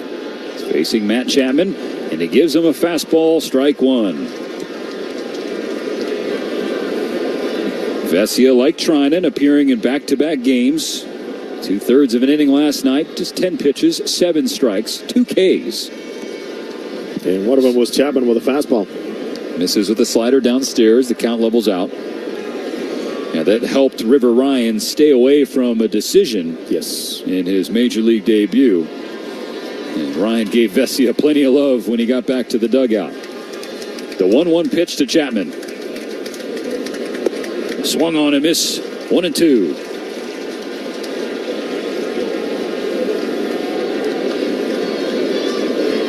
Both the Padres and Diamondbacks won on the road tonight. The Padres 8 back, Diamondbacks 8.5. The Dodgers can get a half game back on both of them if they close this one out. The 1-2 pitch is high in ball 2.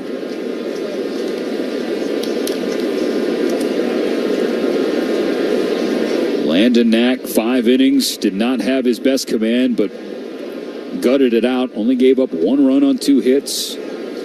And Honeywell for 2 shutout. The 2-2 pitch is inside. Full count on Chapman. Blake Trinan had the 8th, and now Vesia with the 9th.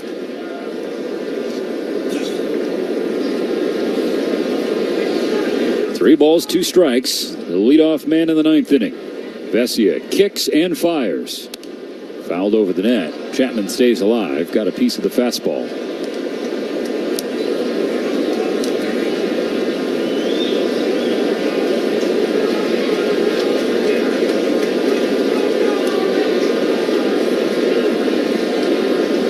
Vesia will try again. Another 3-2 pitch. Up and in, ball 4. That was close. Vesia dropped to his knees. He thought he had the 3rd and final strike to get Chapman. Instead, the leadoff man is on base. Pitch upstairs will get you back on track now. You got to be able to, drop and drive. But when you drive, make sure you're driving down now in the zone. Michael Conforto, left on left here with 1 on and nobody out. It's a fastball upstairs, ball 1. Conforto, very good hitter against left-handers, 271. Go figure. Against right-handers, 214. I would say easy position here to let him hit. Vesia's 1-0.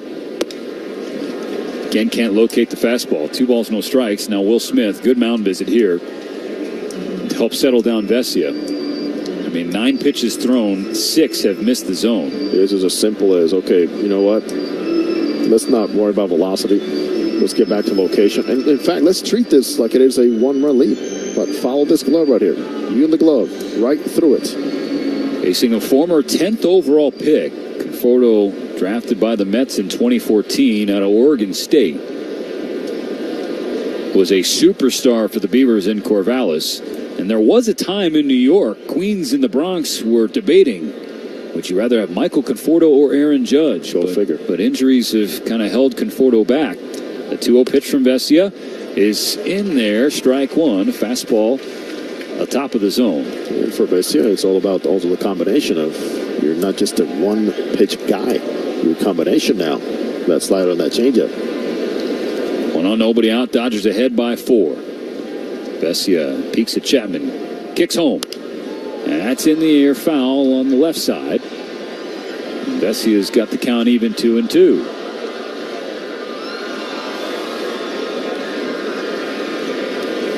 Leadoff walk to Mac Chapman. We're in the top of the 9th inning. Dodgers 3 outs away from a 5th consecutive win. And now the 2-2 pitch.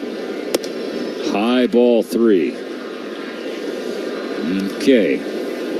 Vesia, and the body language on the mound, demonstratively receives the ball from Will Smith. Now digging into the mound. He's getting under the pitch too much. His payoff is high, ball 4. Back-to-back walks to begin the 9th inning.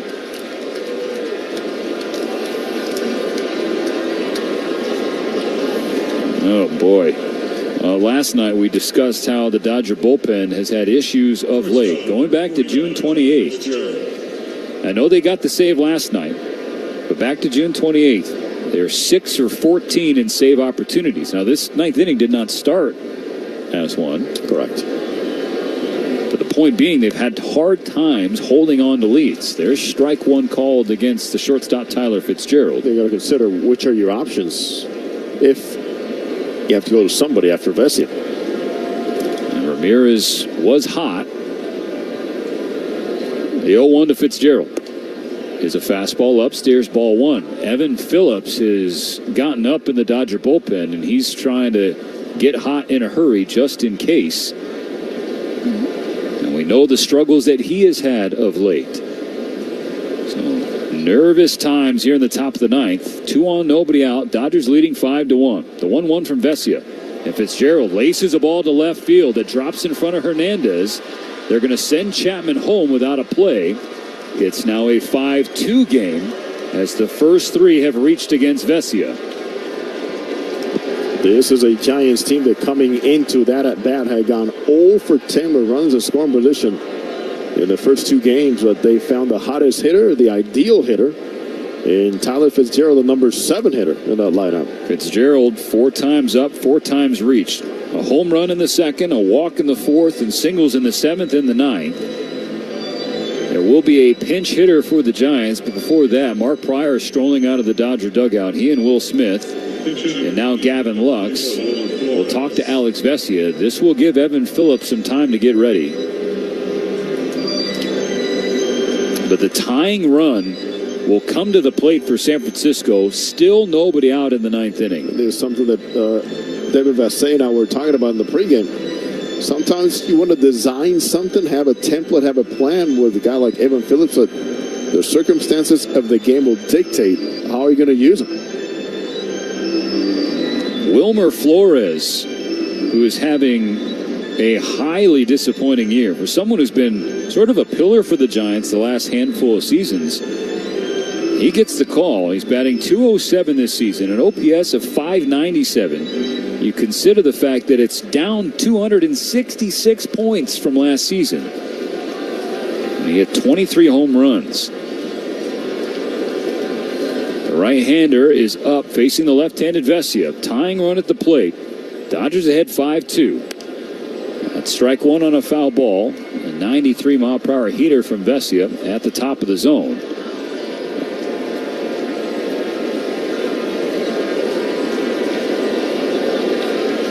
Flores has had some health problems this year. Right knee tendonitis kept him out from the 28th of June to the 9th of this month. He's behind 0-1. Vesia kicks and fires and gets another foul ball and another strike.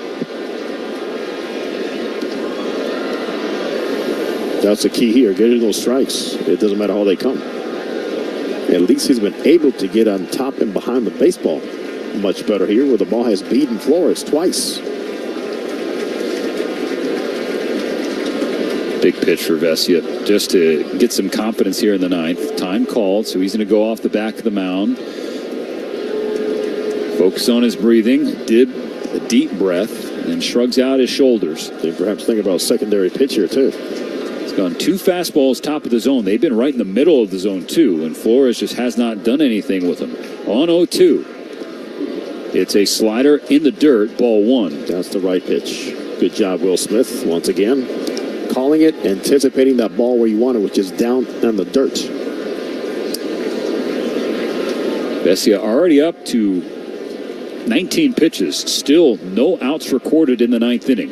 And the lead has been cut to 3. Here's the pitch. Flores shoots it foul in the air right side.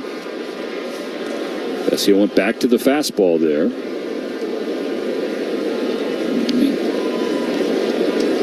previous 12 appearances for Vesia, 2 walks total. He walked the first 2 tonight and then gave up an RBI single to Fitzgerald.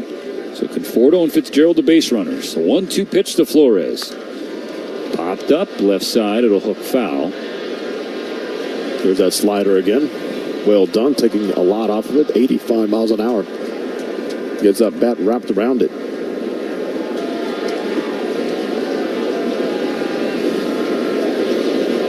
And Flores is a guy that does not stride a whole lot, so he's got that short, compact swing, choking up on the bat. Popped up this time, playable on the infield. Lux and Kike converge. Lux will take it. The runners stay. That's the first out of the 9th inning. Oh, Mr. Slider, what a good friend you are sometimes in getting me back on track. Fastball in, unable to catch up with it. And as a hitter, you are sitting. Fastball there. But that's how important location becomes in situations like this, and always. Brett Wisely up now. Left on left for Vesia, whose first pitch is a slider down low. Ball 1. Wisely entered as a pinch hitter in the top of the 8th inning and struck out on a foul tip. And he does not mind left-hander. 382 average against them. The pitch. Fouled over the net. Evens the count 1-1. Dodgers 5, Giants 2. Dodgers need 2 outs to get out of this game. First and second, 1 gone. Here's the 1-1. Wisely fouls another one back over the net. Vesia's in front, 1-2.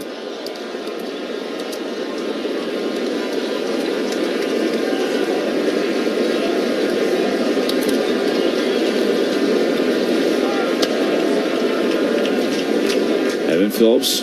Warm-ups continue in the Dodger bullpen, but the focus on Alex Vesia. Here's the 1-2 pitch. Swung on and missed, strike 3. 1 out to go. A little more of that fastball. At 94 miles an hour, some life behind it.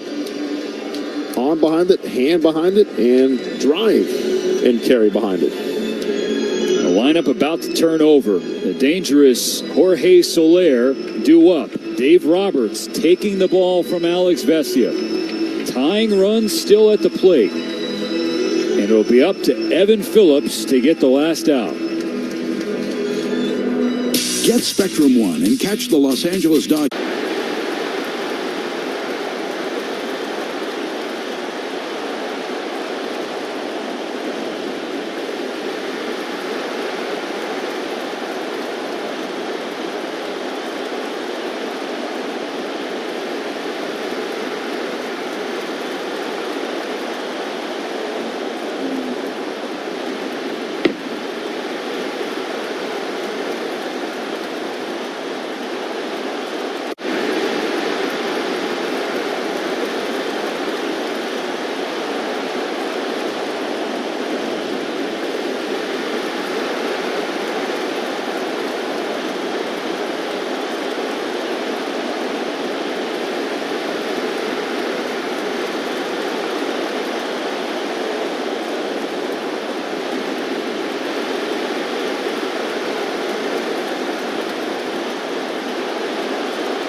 Alex Vesia made it such. The Giants have 2 on and have pulled within 3. There are now 2 outs in the inning. Can Evan Phillips get the last out? It has been a struggle for him. His his first 25 appearances of the year, he was the same Evan Phillips, just 4 total earned runs. But he's given up runs in 6 of his last 8 appearances. He has really struggled, to say the least, since late June. And the time is to put it behind right now. Perhaps you were not even thinking about coming into the situation, but the game situation dictated that you are the guy right now. The pitch to Jorge Soler. Looks like a cutter inside off the plate, ball 1. Now the splits for Phillips are extreme, right versus left. Lefty's batting .320 against Evan. Soler a righty. Righty's hitting .174. Tying run at the plate for the Giants. 2 out in the top of the 9th inning. It's a fastball low, ball 2. Fastball, sweeper, slider. For that sweeper, slider to be effective, the fastball has to play. And so far, he's missed twice. Fastball command has been elusive for Phillips last month. That's a sweeper off the plate, 3-0. And now you could hear and sense the nervous energy here at Dodger Stadium. First and second, 2 out. Dodgers leading 5-2. Be careful with this 3-0. It's a 4-pitch walk. Tying run on base. The bases are loaded for San Francisco. And now a left-handed hitter, Lamont Wade Jr. And for Evan Phillips, perhaps even slowing down the game a little bit could be effective. It seems like he rushed through those 4 pitches, in my eyes. Catch your breath. The first pitch to Wade will have to wait. The pitch clock resets. Lamont Wade Jr. 0 for 3 with a walk tonight. And lefty's hitting .320 against Evan Phillips. Bases loaded, 2 out in the 9th inning. There's strike 1. A 97-mile-per-hour fastball perfectly located on the inner third. Great finish on that one, not holding back at all. There's a reason why you have 14 saves. Believe that. Pitch with that in mind. Dodger infield back with the bases loaded. The 0-1 pitch. Slash foul. It's 0-2. You can hear part of the crowd, the 11th sellout crowd of the year, trying to will Evan Phillips back to life, back to normalcy, and through the finish line of this game. Dodger Stadium on its feet. Bases loaded, 2 out in the top of the 9th. The 0-2 pitch. Fastball just missed inside.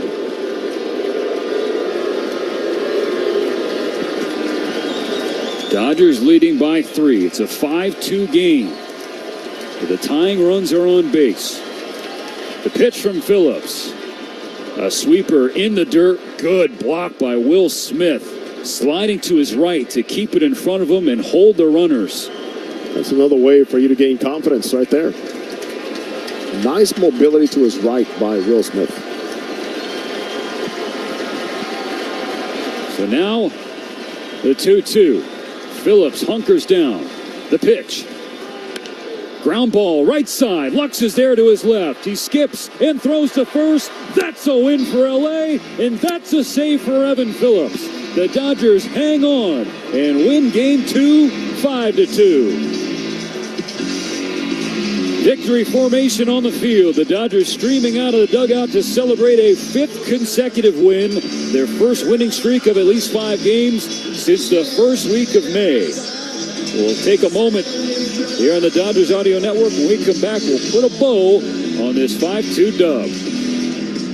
AM 570. LA's best sports talk. The real home of the Dodgers. Matt Money Smith here, talking about the Galpin 10,000. Baseball terms, you're hitting for the cycle. However you want to describe it, this is a huge win. Galpin Mazda is chasing number 1. They've been close. They won it. And in order to get there, they've set out to sell 10,000 vehicles over the summer. It is a monster number, but Dave Godin is in the game, and he wants to win. So he's got to make almost every deal. Anything within the realm of almost reasonable.